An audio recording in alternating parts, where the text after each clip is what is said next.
ਵਾਹਿਗੁਰੂ ਜੀ ਕਾ ਖਾਲਸਾ ਵਾਹਿਗੁਰੂ ਜੀ ਕੀ ਫਤਿਹ। ਮੈਂ ਤੁਹਾਡੀ ਹੋਸਟ ਨੀਲਮ ਕੌਰ ਤੇ ਮੈਂ ਟੀਵੀ 84 ਦੇ ਸਾਰੇ ਦਰਸ਼ਕਾਂ ਤੇ ਸਰੋਤਿਆਂ ਦਾ ਦਿਲੀ ਸਵਾਗਤ ਕਰਦੀ ਹਾਂ ਪ੍ਰੋਗਰਾਮ ਸੱਚੋ ਸੱਚ ਵਿੱਚ, ਜਿਹੜੇ ਇਸ ਪ੍ਰੋਗਰਾਮ ਨਾਲ ਦੇਸ਼ਾਂ ਵਿਦੇਸ਼ਾਂ ਤੋਂ ਜੁੜ ਚੁੱਕੇ ਨੇ।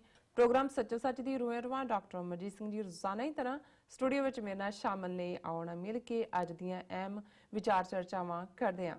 जी डॉक्टर साहब वाहिगुरू जी का खालसा वाहिगुरू जी की फतेह। जी डॉक्टर साहब जी आया नूं प्रोग्राम सचो सच विच बहुत शुक्रिया जी। डॉक्टर साहब 14 दसंबर 2018 पहली पो नानकशाही संमत 550 ਦਾ ਦਿਨ ਹੈ ਤੇ ਡਾਕਟਰ ਸਾਹਿਬ ਪ੍ਰੋਗਰਾਮ ਸ਼ੁਰੂ ਕਰਨ ਤੋਂ ਪਹਿਲਾਂ ਅਸੀਂ ਹਮੇਸ਼ਾ ਹੀ ਤਰ੍ਹਾਂ ਆਪਣੇ ਦਰਸ਼ਕਾਂ ਤੇ ਸਰੋਤਿਆਂ ਨੂੰ ਦੱਸਦੀਏ ਵਿਊਅਰਸ, ਜੇ ਤੁਸੀਂ ਹੱਕ ਸੱਚ ਇਨਸਾਫ ਤੇ ਪੈਰਾ ਦਿੰਦਾ ਇੱਕੋ ਇੱਕ ਚੈਨਲ ਟੀਵੀ 84 ਨੂੰ ਦੇਖਣਾ ਚਾਹੁੰਦੇ ਹੋ ਤਾਂ ਤੁਸੀਂ ਦੇਖ ਸਕਦੇ ਹੋ spectrum cable, RCN cable, Bell 5 cable in Canada, Roku, Jadoo box, शावा, फेसबुक टीवी 84 ਦੀ ਐਪ ਰਾਹੀਂ online streaming and IP box ਤੇ ਤੁਸੀਂ ਟੀਵੀ 84 ਨੂੰ ਦੇਖ ਸਕਦੇ ਹੋ। ਵਿਊਅਰਸ, ਜੇ ਤੁਸੀਂ ਟੀਵੀ 84 ਨਾਲ ਜਾਂ ਪ੍ਰੋਗਰਾਮ ਸੱਚੋ ਸੱਚ ਨਾਲ ਫੇਸਬੁੱਕ ਰਾਹੀਂ ਜੁੜੇ ਹੋ ਤਾਂ ਇਸ ਨੂੰ ਵੱਧ ਲਾਈਕ ਕਰੋ ਤੇ ਸ਼ੇਅਰ ਕਰੋ ਅਤੇ ਨਾਲ ਹੀ YouTube ਤੇ ਸਬਸਕ੍ਰਾਈਬ ਵੀ ਕਰੋ। ਇਹ ਵੀ ਅਸੀਂ ਦੱਸ ਦਈਏ ਕਿ ਦਰਸ਼ਕਾਂ ਦੀ ਉਹਨਾਂ ਦੀ ਚਾਹਨਾ ਸੀ ਕਿ ਉਹ ਟੀਵੀ 84 ਦਾ ਜੋ ਪ੍ਰੋਗਰਾਮ ਸੱਚੋ ਸੱਚ ਹੈ ਉਸ ਦਾ ਟਾਈਮ ਵਧਾਇਆ ਜਾਵੇ। ਉਸ ਨੂੰ ਹੁਣ ਮੰਡੇ ਤੋਂ ਨੈਕਸਟ ਮੰਡੇ ਤੋਂ 7:30 ਤੋਂ ਲੈ ਕੇ 9 ਵਜੇ ਤੱਕ ਇਸ ਦਾ ਟਾਈਮ ਹੋਏਗਾ ਔਰ ਜੋ ਨਿਊਜ਼ ਬੁਲੇਟਿਨ ਹੈ ਉਸ ਦਾ ਟਾਈਮ ਹੈ 9 ਵਜੇ ਤੋਂ ਲੈ ਕੇ 9:30 ਵਜੇ ਤੱਕ। So keep watching TV 84। Thank you so much ਜੀ। ਡਾਕਟਰ ਸਾਹਿਬ ਪ੍ਰੋਗਰਾਮ ਦੀ ਸ਼ੁਰੂਆਤ ਕਰਦੇ ਹਾਂ ਅੱਜ ਦੇ ਪਹਿਲੇ ਅਹਿਮ ਇਸ਼ੂ ਦੇ ਨਾਲ। ਜੀ ਡਾਕਟਰ ਸਾਹਿਬ ਕੀ ਵਿਚਾਰਾਂ ਨੇ ਤੁਹਾਡੀਆਂ? ਦੇਖੋ, ਅੱਜ ਹਫਤੇ ਦਾ ਲਾਸਟ ਅਖੀਰਲਾ ਪ੍ਰੋਗਰਾਮ ਹੈ ਜੀ ਔਰ ਸਾਡੀ ਕੋਸ਼ਿਸ਼ ਹੁੰਦੀ ਹੈ ਕਿ ਇਸ ਸ਼ੁੱਕਰਵਾਰ ਦੇ ਪ੍ਰੋਗਰਾਮ ਦੇ ਵਿੱਚ ਅਸੀਂ ਕੋਈ ਨਾ ਕੋਈ ਇਤਿਹਾਸਕ ਜਾਂ ਹਿਊਮਨ ਇੰਟਰਸਟ ਸਟੋਰੀ ਜਿਸ ਦੇ ਵਿੱਚ ਕੋਈ ਇਨਸਪੀਰੇਸ਼ਨ ਹੋਏ, ਮੋਟੀਵੇਸ਼ਨ ਹੋਏ, ਜਿਸ ਚੋਂ ਕੋਈ ਉਤਸ਼ਾਹ ਮਿਲੇ, ਪ੍ਰੇਰਨਾ ਮਿਲੇ ਜੀ। ਔਰ ਕਿਉਂਕਿ ਜਿਵੇਂ ਤੁਸੀਂ ਦੱਸਿਆ ਅਸੀਂ ਸੋਮਵਾਰ ਤੋਂ ਸੱਚੋ ਸੱਚ ਦਾ ਵਕਤ ਵੀ ਜਿਹੜਾ 1.5 ਘੰਟਾ ਕਰ ਰਹੇ ਜੀ। ਸੋ ਉਹਦੇ 'ਚ ਮੈਂ ਯਤਨ ਕਰਾਂਗਾ ਕਿ ਅਖੀਰਲੇ 15 ਮਿੰਟ ਜਿਹੜੇ ਨੇ ਉਹ ਕੱਲਾ ਇੱਕ ਆਸਪੈਕਟ ਤੋਂ ਹੀ ਨਹੀਂ, ਜਿਹੜੇ ਡਿਫਰੈਂਟ ਹੋਰ ਵੀ ਫੇਥ ਨੇ, ਹੋਰ ਵੀ ਸਕੂਲ ਆਫ ਥਾਟ ਨੇ, ਉਹਨਾਂ 'ਚ ਕਿਸੇ ਵੀ ਇਸ਼ੂ ਨੂੰ ਲੈ ਕੇ ਕਿ ਉਸ ਦੇ ਵਿੱਚ ਵੱਖ-ਵੱਖ ਰਾਵਾਂ ਕੀ ਨੇ ਤਾਂ ਕਿ ਜਿਸ ਨੂੰ ਸਪਿਰਿਚੁਅਲ ਨਗੇਟ ਵਾਂਗ ਉਹ ਸੈਗਮੈਂਟ ਹੋਏ ਜੀ। ਸੋ ਅੱਜ ਦਾ ਪਹਿਲਾ ਸੈਗਮੈਂਟ, ਕਿਉਂਕਿ ਬਹੁਤ ਵਾਰ ਜਦੋਂ ਅਸੀਂ 7-8 ਹਜ਼ਾਰ ਸਾਲ ਦੇ ਮਨੁੱਖੀ ਇਤਿਹਾਸ ਦੀ ਗੱਲ ਕਰਦੇ ਬਿਲਕੁਲ ਔਰ ਅਕਸਰ ਅਸੀਂ ਪਾਸਿੰਗ ਰੈਫਰੈਂਸ ਦੇ ਵਿੱਚ ਸੈਮਿਟਿਕ ਮਜ਼ਹਬਾਂ ਦਾ ਵੀ ਜ਼ਿਕਰ ਕਰਦੇ ਹਾਂ, ਜਿਸ ਦੀਆਂ ਜਿਹੜੀਆਂ ਪਵਿੱਤਰ ਪੁਸਤਕਾਂ ਨੇ, ਧਰਮ ਗ੍ਰੰਥ ਨੇ, ਸਕ੍ਰਿਪਚਰ ਨੇ, ਜ਼ੋਰੇਬ ਹੈ, ਓਲਡ ਟੈਸਟਾਮੈਂਟ ਹੈ ਜਿਸ ਨੂੰ ਟੋਰਾ ਵੀ ਕਹਿੰਦੇ ਨੇ, ਔਰ ਬਾਈਬਲ ਹੈ, ਨਿਊ ਟੈਸਟਾਮੈਂਟ ਔਰ ਕੁਰਾਨ ਮਜੀਦ ਹੈ ਜੀ। ਇਸੇ ਤਰ੍ਹਾਂ ਜਦੋਂ ਅਸੀਂ ਈਸਟ ਦੇ ਜਾਂ ਮਸ਼ਰਕ ਦੇ ਜਿਨ੍ਹਾਂ ਨੂੰ ਐਰੀਅਨ ਮਜ਼ਹਬ ਵੀ ਕਿਹਾ ਜਾਂਦਾ ਹੈ ਜਾਂ ਜਿਨ੍ਹਾਂ ਨੂੰ ਤੁਸੀਂ ਮਸ਼ਰਕ ਦੇ ਵੱਡੇ ਜਿਹੜੇ ਨੇ ਉਹ ਮਜ਼ਹਬ ਕਹਿ ਸਕਦੇ ਹੋ, ਉਹਨਾਂ ਦੇ ਵਿੱਚ ਰਿਗਵੇਦ ਦੇ ਨਾਲ ਜਿਸ ਦੀ ਸ਼ੁਰੂਆਤ ਹੁੰਦੀ, ਬ੍ਰਾਹਮਣ ਮਤ ਜਿਹਨੂੰ ਅੱਜ ਹਿੰਦੂਤਵਾ ਕਿਹਾ ਜਾਂਦਾ ਹੈ ਜੀ। ਔਰ ਉਸ ਤੋਂ ਬਾਅਦ ਜਿਹੜੇ ਦੋ ਵੱਡੇ ਧਰਮ ਜਿਨ੍ਹਾਂ ਨੇ ਬ੍ਰਾਹਮਣਵਾਦ ਦੇ ਵਿਚਲੇ ਵਰਣ ਆਸ਼ਰਮ ਨੂੰ, ਉਹਨਾਂ ਵਿਚਲੀ ਜ਼ਾਤ ਪਾਤ ਜਾਂ ਮਨੁੱਖਾਂ ਦੇ ਵਿੱਚ, ਇਨਸਾਨਾਂ ਦੇ ਵਿੱਚ ਜਿਹੜੀ ਵੰਡੀਆਂ ਪਾਉਣ ਦੀ ਲਾਈਨ ਸੀ ਉਹਨੂੰ ਚੈਲੰਜ ਕੀਤਾ ਜੀ, ਉਹ ਬੁੱਧਿਜ਼ਮ ਤੇ ਜੈਨਿਜ਼ਮ। ਬਿਲਕੁਲ। ਔਰ ਬੇਸ਼ੱਕ ਇਹਨਾਂ ਦੋਨਾਂ ਦਾ, ਜੈਨਿਜ਼ਮ ਦੇ ਫਾਊਂਡਰ ਮਹਾਵੀਰ ਹੋਏ, ਬੁੱਧਿਜ਼ਮ ਦੇ ਸਿਧਾਰਥ ਉਹਨਾਂ ਦਾ ਨਾਂ ਸੀ ਔਰ ਬਾਅਦ ਦੇ ਵਿੱਚ ਜਦੋਂ ਉਹਨਾਂ ਨੂੰ ਗਿਆਨ ਹੁੰਦਾ ਤੇ ਉਹ ਬੁੱਧ ਦੇ ਤੌਰ ਤੇ, ਬੁੱਧ ਦਾ ਮਤਲਬ ਐਨਲਾਈਟਨਡ ਹੁੰਦਾ, ਜਿਸ ਨੂੰ ਚਾਨਣ ਹੋਏ ਜਾਂ ਜਿਹੜਾ ਸੱਚ ਨੂੰ ਲੱਭ ਲਏ ਜਾਂ ਜਿਹੜੇ ਸਵਾਲ ਤੁਹਾਡੇ ਅੰਦਰ ਨੇ ਉਹਨਾਂ ਦਾ ਤੁਹਾਨੂੰ ਜਵਾਬ ਮਿਲ ਜਾਏ। ਸੋ ਉਹਨਾਂ ਨੂੰ ਮਹਾਤਮਾ ਬੁੱਧ ਕਰਕੇ ਜਾਣਿਆ ਜਾਂਦਾ ਹੈ ਔਰ ਇਹਨਾਂ ਦੀਆਂ ਜੈਨ ਮਜ਼ਹਬ ਔਰ ਮਹਾਤਮਾ ਬੁੱਧ ਦੇ ਮਜ਼ਹਬ ਦੀਆਂ ਜਿਹੜੀਆਂ ਟੀਚਿੰਗਸ ਨੇ, ਉਹਨਾਂ ਦੀਆਂ ਸਿੱਖਿਆਵਾਂ ਨੇ ਜਾਂ ਉਹਨਾਂ ਦੇ ਉਪਦੇਸ਼ ਨੇ, ਉਹਨਾਂ ਦੇ ਵਿੱਚ ਵੀ ਬਹੁਤ ਸਾਰੀ ਸਮਾਨਤਾ ਹੈ, ਬਹੁਤ ਸਾਰੀਆਂ ਸਿਮਿਲੈਰਿਟੀਜ਼ ਨੇ। ਔਰ ਫਿਰ ਅਸੀਂ ਦੇਖਦੇ ਹਾਂ ਕਿ ਉਸ ਤੋਂ ਬਾਅਦ ਸਿੱਖ ਥਾਟ ਜਿਹੜਾ ਲਗਭਗ 550 ਸਾਲ ਪਹਿਲਾਂ ਗੁਰੂ ਨਾਨਕ ਸਾਹਿਬ ਦੇ ਪ੍ਰਕਾਸ਼ਮਾਨ ਹੋਣ ਦੇ ਨਾਲ ਉਸ ਧਰਤੀ ਦੇ ਖਿੱਤੇ ਤੇ ਆਇਆ, ਉਸ ਸਿੱਖ ਧਰਮ ਦੇ ਵਿੱਚ ਜਿੱਥੇ ਪਹਿਲਾਂ ਵੇਦ ਔਰ ਕਤੇਬ, ਕਿਉਂਕਿ ਜਦੋਂ ਈਸਟ ਦੇ ਮਜ਼ਹਬਾਂ ਦੀ ਕਲੈਕਟਿਵ ਗੱਲ ਕੀਤੀ ਜਾਂਦੀ, ਹਾਲਾਂਕਿ ਜਦੋਂ ਅਸੀਂ ਬੁੱਧ ਧਰਮ ਦੀ ਗੱਲ ਕਰਦੇ ਜੀ, ਮਹਾਤਮਾ ਬੁੱਧ ਨੇ ਆਪਣੀਆਂ ਜਿਹੜੀਆਂ ਟੀਚਿੰਗਸ ਸੀ ਜਾਂ ਉਹਨਾਂ ਨੇ ਜਿਹੜਾ ਪ੍ਰੀਚ ਕੀਤਾ ਉਹ ਉਹਨਾਂ ਨੇ ਉਸ ਵੇਲੇ ਦਾ ਜਿਹੜਾ ਲੋਕਾਂ ਦੇ ਵਿੱਚ ਬੋਲਿਆ ਜਾਣ ਵਾਲਾ ਡਾਇਲੈਕਟ ਸੀ, ਬੋਲੀ ਸੀ, ਜਿਸ ਨੂੰ ਪਾਲੀ ਕਿਹਾ ਜਾਂਦਾ ਸੀ। ਅੱਜ ਪਾਲੀ ਡਾਇਲੈਕਟ ਜਿਹੜਾ ਥਾਈਲੈਂਡ ਮੁਲਕ ਦੀ ਜਿਹੜੀ ਹੈ ਸਟੇਟ ਲੈਂਗੁਏਜ ਹੈ, ਉਸ ਦੇ ਵਿੱਚ ਉਹਨਾਂ ਨੇ ਆਪਣੇ ਉਪਦੇਸ਼ ਦਿੱਤਾ ਸੀ। ਔਰ ਉਸ ਨੂੰ ਬਾਅਦ ਦੇ ਵਿੱਚ ਬ੍ਰਾਹਮਣਾਂ ਨੇ ਕਿਵੇਂ ਉਸ ਦਾ ਨਾਲ ਖਿਲਵਾੜ ਕੀਤਾ, ਕਿਵੇਂ ਉਸ ਦੇ ਫਿਰ ਉਹਦਾ ਸੰਸਕ੍ਰਿਤ ਟੈਕਸਟ ਜਿਹੜਾ ਮਹਾਯਾਨਾ ਇਹ ਬਣਾਇਆ, ਬੁੱਧ ਧਰਮ ਮਹਾਯਾਨਾ ਦੇ ਰੂਪ ਦੇ ਵਿੱਚ ਸਾਹਮਣੇ ਆਇਆ ਜੀ। ਔਰ ਜਿੱਥੇ ਅੱਜ ਅਸੀਂ ਪੰਜਾਬ ਦੇਖਦੇ ਹਾਂ, ਇਧਰਲਾ ਵੀ ਔਰ ਉਧਰਲਾ ਵੀ, ਔਰ ਇਸ ਦੀਆਂ ਦਰਿਆ ਖੈਬਰ ਦੀਆਂ ਹੱਦਾਂ ਤੋਂ ਵੀ ਪਾਰ ਅਫਗਾਨਿਸਤਾਨ ਤੱਕ, ਇਸ ਫਿਰ ਜਿਹੜਾ ਮਹਾਯਾਨਾ ਬੁੱਧ ਧਰਮ ਹੈ ਇਸ ਦਾ ਬਹੁਤ ਜ਼ਿਆਦਾ ਪ੍ਰਭਾਵ ਰਿਹਾ। ਔਰ ਇਹੀ ਸਾਰੇ ਲੋਕ ਇਸ ਖਿੱਤੇ ਦੇ ਮਹਾਯਾਨਾ ਬੁੱਧ ਧਰਮ ਦੇ ਨਾਲ ਜੁੜੇ ਹੋਏ ਸੀ।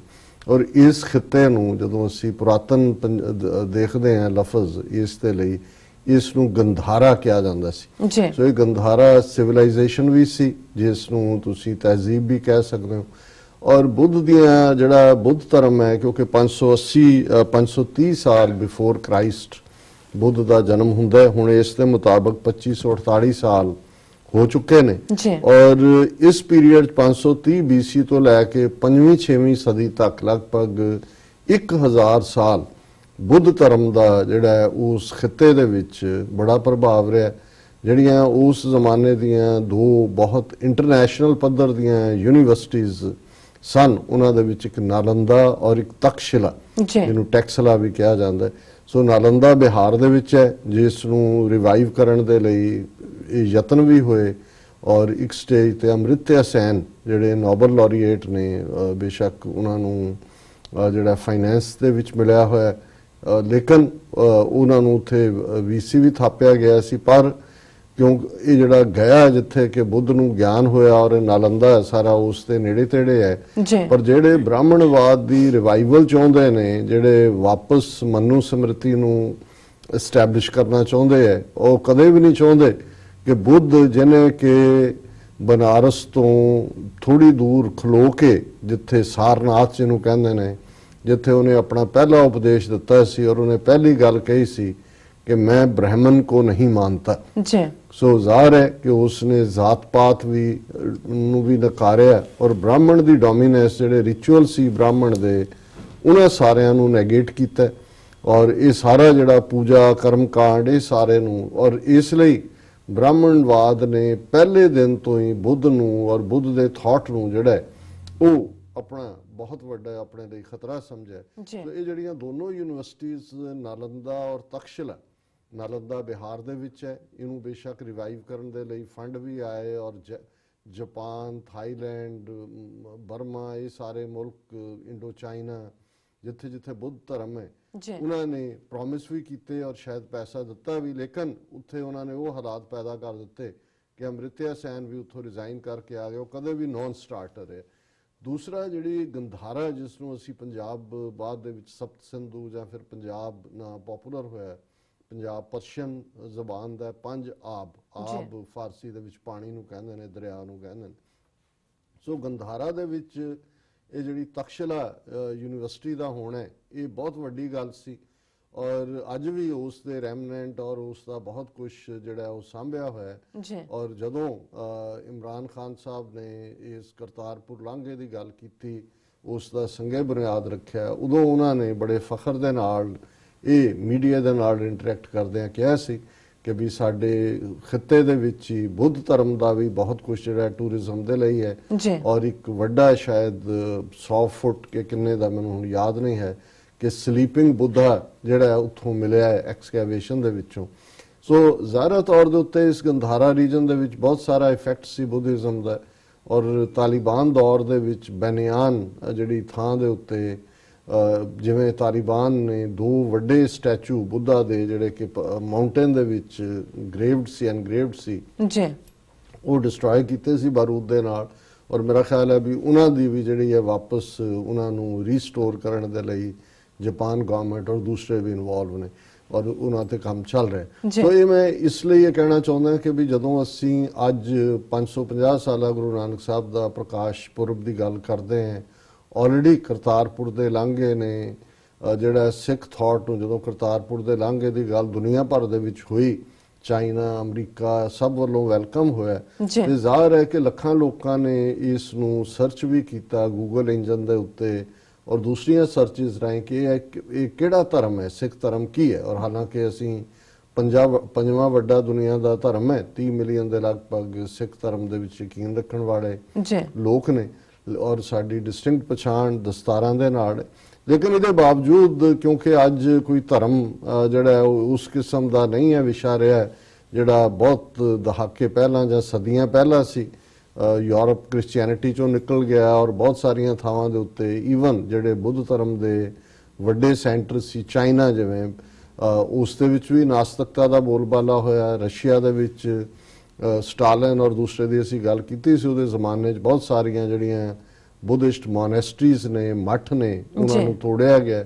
ਔਰ ਜੇ ਬੁੱਧ ਧਰਮ ਦੀ ਗੱਲ ਹੁਣ ਕਿਤੇ ਬਹੁਤੀ ਹੁੰਦੀ ਹੈ, ਇੱਕ ਤਾਂ ਦਲਾਈ ਲਾਮੇ ਦੇ, ਕਿਉਂਕਿ ਤਿੱਬਤ ਇਸ਼ੂ ਹਾਈਲਾਈਟ ਹੋਇਆ, ਦਲਾਈ ਲਾਮਾ ਐਗਜ਼ਾਈਲ 'ਚ ਇੰਡੀਆ ਗਿਆ ਔਰ ਉਸ ਨੂੰ ਹਾਈਲਾਈਟ ਕਰਨ ਦੇ ਲਈ ਉਹਨਾਂ ਦਾ ਬੁੱਧ ਧਰਮ ਵੀ ਹਾਈਲਾਈਟ ਹੋਇਆ ਔਰ ਅਮਰੀਕਾ ਨੇ ਔਰ ਦਲਾਈ ਲਾਮੇ ਨੂੰ ਨੋਬਲ ਪ੍ਰਾਈਜ਼ ਵੀ ਮਿਲਿਆ। ਔਰ ਜਾਂ ਹਾਲੀਵੁੱਡ ਦੇ ਵਿੱਚ ਜਿਹੜੇ ਲੋਕ ਫਿਲਸੋਫੀਕਲ ਜਾਂ ਦੂਸਰੇ ਇਸ ਕਿਸਮ ਦੀ ਸਰਚ ਵਾਲੇ ਨੇ, ਉਹਨਾਂ 'ਚ ਇੱਕ ਨਵਾਂ ਇੰਟਰਸਟ ਹੈ। ਸੋ ਜ਼ਾਹਰਾ ਤੌਰ ਦੇ ਉੱਤੇ ਜਦੋਂ ਅਸੀਂ ਉਸ ਖਿੱਤੇ ਦੀ ਗੱਲ ਕਰਦੇ ਹਾਂ, ਔਰ ਮੈਂ ਅੱਜ ਦਾ ਇਹ ਓਪਨਿੰਗ ਸਬਜੈਕਟ ਇਸ ਲਈ ਲਿਆ ਹੈ ਕਿ ਇੱਕ ਕੈਲੀਫੋਰਨੀਆ ਤੋਂ ਸਟੂਡੈਂਟ ਜਿਹੜੇ ਇੰਟਰਨੈਸ਼ਨਲ ਸਟੱਡੀਜ਼ ਦੇ ਇੱਥੇ ਮਾਸਟਰਸ ਪ੍ਰੋਗਰਾਮ ਦੇ ਵਿੱਚ ਆਏ ਨੇ ਨਿਊਯਾਰਕ ਯੂਨੀਵਰਸਿਟੀ 'ਚ, ਔਰ ਉਹਦੇ 'ਚ ਕਿਉਂਕਿ ਇੰਟਰਨੈਸ਼ਨਲ ਸਟੂਡੈਂਟ ਨੇ ਬਹੁਤ ਸਾਰੇ, ਔਰ ਇੱਕ ਸਟੂਡੈਂਟ ਜਿਹੜੇ ਨੇ ਉਹ ਤਿੱਬਤ ਦੇ ਨਾਲ ਜਿਨ੍ਹਾਂ ਦਾ ਸੰਬੰਧ ਹੈ ਔਰ ਉਹ ਧਰਮਸ਼ਾਲਾ ਜਿਹੜਾ ਹੈੱਡਕੁਆਟਰ ਹੈ ਦਲਾਈ ਲਾਮੇ ਦਾ, ਉੱਥੋਂ ਇੱਥੇ ਪੜ੍ਹਨ ਲਈ ਆਏ ਔਰ ਇਹ ਦੋਨੋਂ ਆਪਸ 'ਚ ਦੋਸਤ ਵੀ ਨੇ।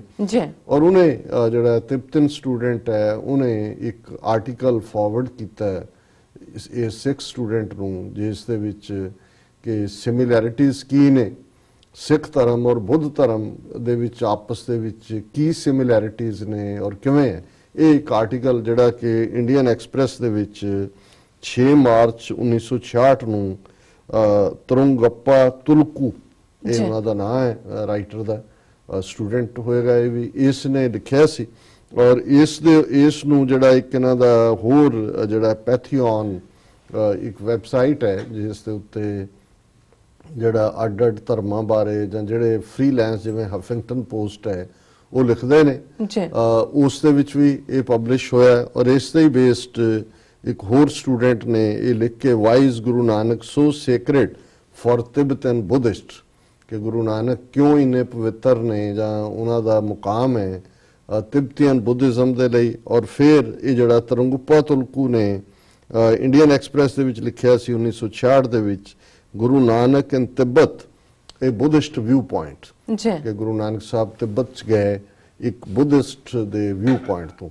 ਮੈਂ ਇਸ ਆਰਟੀਕਲ ਨੂੰ ਹੀ ਡਿਸਕਸ ਕਰਨਾ ਚਾਹੁੰਦਾ, ਪਰ ਇਸ ਤੋਂ ਪਹਿਲਾਂ ਮੈਂ ਦੇਖਦਾ ਕਿ ਵੀ ਸਾਡੇ ਮਸ਼ਰਕ ਦੇ ਵੱਡੇ ਸ਼ਾਇਰ ਔਰ ਰੋਸ਼ਨ ਦਿਮਾਗ ਜਿਨ੍ਹਾਂ ਨੂੰ ਅਸੀਂ ਅਲਾਮਾ ਕਰਕੇ ਜਾਣਿਆ ਜਾਂਦਾ, ਇਕਬਾਲ, ਉਹਨਾਂ ਨੇ ਜਦੋਂ ਬਾਂਗੇ ਦਰਾ ਕਿਤਾਬ ਦੇ ਵਿੱਚ ਇੱਕ ਨਜ਼ਮ ਨਾਨਕ ਨਾਂ ਦੇ ਥੱਲੇ ਲਿਖੀ ਤੇ ਉਸ ਦੇ ਵਿੱਚ ਮੈਨੂੰ ਹਮੇਸ਼ਾ ਹੀ ਇਸ ਗੱਲ ਦੀ ਥੋੜੀ ਜਿਹੀ ਹੈਰਾਨੀ ਵੀ ਸ਼ੁਰੂ 'ਚ ਹੁੰਦੀ ਸੀ ਕਿ ਉਹਨਾਂ ਨੇ ਜਿਹੜਾ ਉਸ ਦੇ ਪਿਛੋਕੜ 'ਚ ਗੱਲ ਕਰਦੇ ਆ, ਨਾਨਕ ਦੀ ਗੱਲ ਕਰਨ ਤੋਂ ਪਹਿਲਾਂ ਉਹਨਾਂ ਨੇ ਬੁੱਧ ਦੀ ਗੱਲ ਕੀਤੀ ਔਰ ਉਸ ਦੀ ਉਹਨਾਂ ਨੇ ਸ਼ੁਰੂਆਤ ਦੇ ਵਿੱਚ ਹੀ ਨਜ਼ਮ ਦੇ ਵਿੱਚ ਕਿਹਾ ਕਿ ਤੁਮਨੇ ਪੈਗਾਮ ਗੌਤਮ ਕੀ ਜ਼ਰਾ ਪਰਵਾਹ ਨਾ ਕੀ, ਕਦਰ ਜਾਨੀ ਨਾ ਆਪਣੇ ਗੌਹਰ ਯਕਦਾਨਾ ਕੀ। ਇਹ ਲੰਬੀ ਨਜ਼ਮ ਹੈ, ਮੈਂ ਕਿਉਂਕਿ ਆਰਟੀਕਲ ਡਿਸਕਸ ਕਰਨਾ ਕਿ ਵੀ ਤੁਸੀਂ ਗੌਤਮ ਦੇ, ਇਹ ਹੁਣ ਉਹ ਸਾਊਥ ਏਸ਼ੀਆ ਦੇ ਲੋਕਾਂ ਨੂੰ ਅਲਾਮਾ ਇਕਬਾਲ ਐਡਰੈਸ ਕਰ ਰਹੇ ਨੇ ਕਿ ਤੁਮਨੇ ਪੈਗਾਮੇ ਗੌਤਮ ਕੀ ਜ਼ਰਾ ਪਰਵਾਹ ਨਾ ਕੀ,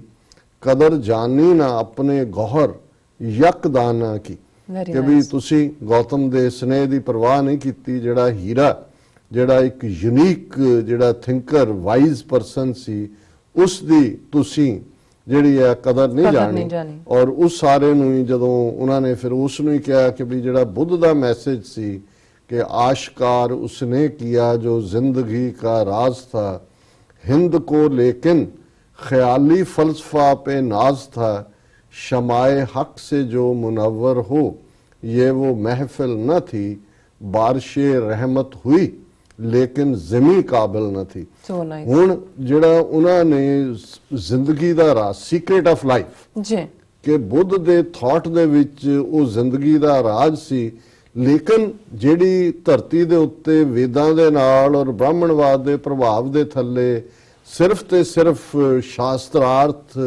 ਔਰ ਉਹ ਡਿਬੇਟ ਦੇ ਉੱਤੇ ਹੀ ਸਾਰਾ ਖੜਾ ਫਜ਼ੂਲ ਦਾ ਬਹਿਸ ਮੁਬਾਸਾ ਜਾਂ ਕਰਮਕਾਂਡ ਸੀ, ਰਿਚੁਅਲਿਜ਼ਮ ਸੀ, ਜੀ ਉਸ ਨੂੰ ਉਲਾਮਾ ਨੇ ਕਿਹਾ ਕਿ ਬਾਰਿਸ਼ੇ ਰਹਿਮਤ ਹੁਈ ਲੇਕਿਨ ਜ਼ਮੀ ਕਾਬਲ ਨਾ ਥੀ, ਕਿ ਗੱਲ ਤਾਂ ਬੜੀ ਸਿਆਣੀ ਸੀ ਪਰ ਇਹ ਜਿਹੜਾ ਉਹ ਬੀਜ ਉੱਥੇ ਤੁਰਿਆ ਨਹੀਂ। ਹਾਲਾਂ 1000 ਸਾਲ ਦੀ ਹੋਣ ਤੋਂ ਬਾਅਦ ਕਿਵੇਂ ਉਹ ਜਿਹੜਾ ਉਸ ਨੂੰ ਉਹਨਾਂ ਨੇ ਉਖਾੜ ਕੇ ਬ੍ਰਾਹਮਣ ਨੇ ਸੁੱਟਿਆ। ਇਸ ਨੂੰ ਫਿਰ ਅਲਾਮਾ ਇਕਬਾਲ ਨੇ ਕਿਹਾ ਕਿ ਬ੍ਰਾਹਮਣ सरशार है अब तक, मैं पिंदार में शमाए गौतम जल रही है महफिले अग्यार में, कि अज भी ब्राह्मण उस धरती के उत्ते जड़ा वो बड़ा बैठा फल फुल रहा है, प्रोग्रेस कर रहा है, लेकिन जेड़ी गौतम की गल है उस दी महफिल, उस दी गल महफिले अग्यार बाहरले मुल्कां बाहर चली गई, लेकिन उत्थे उस खुश्क धरती ने उस मीह ਨੂੰ ਉਹਦੇ ਤੇ ਪਿਆ ਲੇਕਿਨ ਉੱਥੇ ਕੁਝ ਉਗਣ ਨਹੀਂ ਦਿੱਤਾ। ਔਰ ਇਹ ਸਾਰਾ ਕਹਿਣ ਤੋਂ ਬਾਅਦ ਫਿਰ ਉਹਨਾਂ ਨੇ ਕਿਹਾ ਕਿ ਬੁੱਤ ਕਦਾ, ਇਹ ਨਜ਼ਮ ਦਾ ਨਾਂ ਨਾਨਕ ਹੈ, ਕਿ ਬੁੱਤ ਕਦਾ ਫਿਰ ਬਾਦ ਮੁद्दत के मगर रोशन हुआ, बुत कदा फिर बाद मुद्दत के मगर रोशन हुआ, नूरे अब्राहम से अजर का घर रोशन हुआ। ਹੁਣ अजर अब्राहम ਦਾ फादर है ਜਿਹੜਾ ਬੁੱਤ ਪ੍ਰਸਤ ਹੈ, ਬੁੱਤ ਬਣਾਉਂਦਾ ਸੀ, ਉਹ ਬੁੱਤ ਘੜਦਾ ਸੀ, ਕਿ ਵੀ ਬੁੱਤ, ਇਹ ਬੁੱਤ ਪ੍ਰਸਤਾਂ ਦਾ ਦੇਸ਼ ਫਿਰ ਬਹੁਤ ਮੁੱਦਤਾਂ ਬਾਅਦ, ਹੁਣ 530 ਸਾਲ ਪਹਿਲਾਂ ਬੁੱਧ ਹੁੰਦਾ ਤੇ 1469 ਚ ਗੁਰੂ ਨਾਨਕ ਸਾਹਿਬ ਆਉਂਦੇ ਨੇ। ਸੋ ਮੁੱਦਤ ਕਿੰਨਾ ਅਰਸਾ ਗੁਜ਼ਰ ਗਿਆ, ਲਗਭਗ 2000 ਸਾਲ ਦੀ ਜਿਹੜੀ ਗੱਲ ਹੈ ਕਿ ਵੀ ਇਸ ਬੁੱਤ ਪ੍ਰਸਤਾਂ ਦੇ ਦੇਸ਼ ਦੇ ਵਿੱਚ ਫੇਰ ਕਿਤੇ ਉਹ ਅਬਰਾਹਮ ਜਿਹੜੇ ਆਏ। ਹੁਣ ਅਬਰਾਹਮ ਜਿਹੜੇ ਨੇ ਉਹ ਈਸਾਈਆਂ ਦੇ ਵੀ, ਮੁਸਲਮਾਨਾਂ ਦੇ ਵੀ, ਯਹੂਦੀਆਂ ਦੇ ਵੀ ਪੈਗੰਬਰ ਨੇ। ਆਜ਼ਰ ਕਾ ਘਰ ਰੋਸ਼ਨ ਹੁਆ, ਔਰ ਫਿਰ ਉਹਨਾਂ ਨੇ ਜਿਹੜੀ ਨਜ਼ਮ ਕਨਕਲੂਜਨ ਤੱਕ ਉਹ ਲੈ ਕੇ ਗਏ, ਜਿਹਦੇ ਚ ਉਹਨਾਂ ਨੇ ਕਿਹਾ ਕਿ ਇਸ ਸਾਰੇ ਚੋਂ ਫਿਰ ਕੀ ਹੋਇਆ। ਆਹ शूदर के लिए हिंदुस्तान गम खाना है, दर्द इंसानी से इस बस्ती का दिल बेगाना है, फिर उठी आखिर सदा तौहीद की पंजाब से, हिंद को एक मर्द कामिल ने जगाया ख्वाब से। ये तौहीद एक रब दी गल, और उस खुश्क बंजर धरती दे उत्ते जिथे शूदर दे लई और इंसान नूं इंसान नाल कोई मुहब्बत नहीं है, ਉਸ ਨੂੰ ਗਮਖਾਨਾ ਬਣਾ ਦਿੱਤਾ ਹੈ। ਉੱਥੇ ਗੁਰੂ ਨਾਨਕ ਸਾਹਿਬ ਦੀ ਆਵਾਜ਼, ਬੁਲੰਦ ਆਵਾਜ਼ ਜਿਹੜੀ ਹੈ ਤੌਹੀਦ ਦੀ, ਇੱਕ ਰੱਬ ਦੀ, ਔਰ ਰੱਬ ਦੀ ਸਾਰੀ ਰਿਆਇਆ ਜਿਹੜੀ ਹੈ ਖਲਕਤ, ਖਾਲਕ ਖਲਕ ਖਲਕ ਮੈਂ ਖਾਲਕ, ਇਸ ਮੈਸੇਜ ਨੇ ਜਿਹੜਾ ਉਸ ਖਿੱਤੇ ਨੂੰ ਉਸ ਗੂੜੀ ਨੀਂਦ ਚੋਂ ਜਗਾਇਆ ਜਿਹਦੇ ਚ ਕਿ ਬ੍ਰਾਹਮਣਵਾਦ ਨੇ ਸਵਾ ਦਿੱਤਾ ਸੀ। ਹੁਣ ਇਸ ਦੇ ਵਿੱਚ ਜੇ ਅਸੀਂ ਦੇਖੀਏ, और प्रोफैसर पूरन सिंह और ने मैनू आर्टिकल मिल नहीं सकिया, अज मैं क्विकली रिसर्च कर भी नहीं सकिया, जदों उन्होंने गुरु नानक साहब की आमद की गल की, और खास तौर पर जदों असी गंधारा रीजन की गल की है, तक्षशिला की है, और उस तो बाद किवें इस्लाम जिहड़ा लगभग 1450 साल पहला उस धरती पर आया, गुरु नानक साहब के आने तो पहले 800 850 700 साल पहला सी, और किवें वो जिहड़ा साडी धरती है गंधारा जां अज जिहड़ा पंजाब खास तौर पर लहंदे पंजाब दा वो खिता कि जिहड़ा फिर 3 सिविलाइजेशनस दा, उस तो पहलां दी भी जिहड़ी ड्राविडन सिविलाइजेशन एग्जिस्ट करदी सी, उस दे नाल एक बुद्धिज्म दी सिविलाइजेशन, इस्लाम दी सिविलाइजेशन, और उस जिहड़ी है इंडस बुद्धिज्म और इस्लाम दे विच फिर गुरु नानक दा वो खुशबू वांग आना,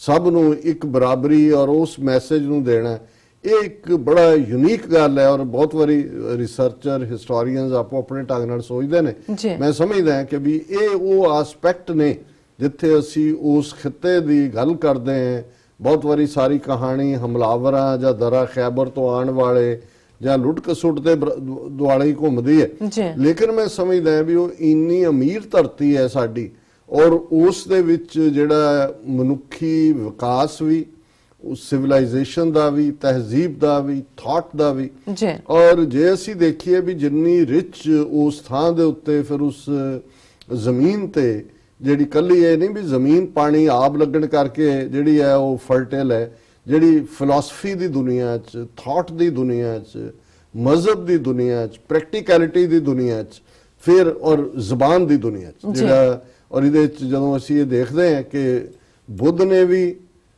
ਬ੍ਰਾਹਮਣਵਾਦ ਨੂੰ ਡਿਨਾਈ, ਕਿਉਂਕਿ ਬ੍ਰਾਹਮਣ ਨੇ ਸੰਸਕ੍ਰਿਤ ਇੱਕ ਜ਼ਬਾਨ ਸੀ, ਉਹ ਸਿਰਫ ਬ੍ਰਾਹਮਣ ਹੀ ਪੜ੍ਹ ਸਕਦੇ ਸੀ, ਸਾਰਾ ਕੁਝ ਉਹਦੇ 'ਚ ਹੀ ਸੀ, ਆਮ ਲੋਕਾਂ ਨੂੰ ਗਵਾਰ ਬਣਾਇਆ ਹੋਇਆ ਸੀ। ਜੀ ਬੁੱਧ ਨੇ ਵੀ ਲੋਕਲ ਜ਼ਬਾਨ ਡਾਇਲੈਕਟ ਇਸਤੇਮਾਲ ਕੀਤਾ, ਪਾਲੀ, ਔਰ ਗੁਰੂ ਨਾਨਕ ਸਾਹਿਬ ਨੇ ਵੀ ਆਪਣੀ ਗੱਲ ਕਹਿਣ ਦੇ ਲਈ ਪੰਜਾਬੀ ਜ਼ਬਾਨ ਔਰ ਬਾਅਦ ਜਿਹੜੀ ਗੁਰਮੁਖੀ ਸਕ੍ਰਿਪਟ ਇਵੋਲਵ ਹੁੰਦੀ ਹੈ।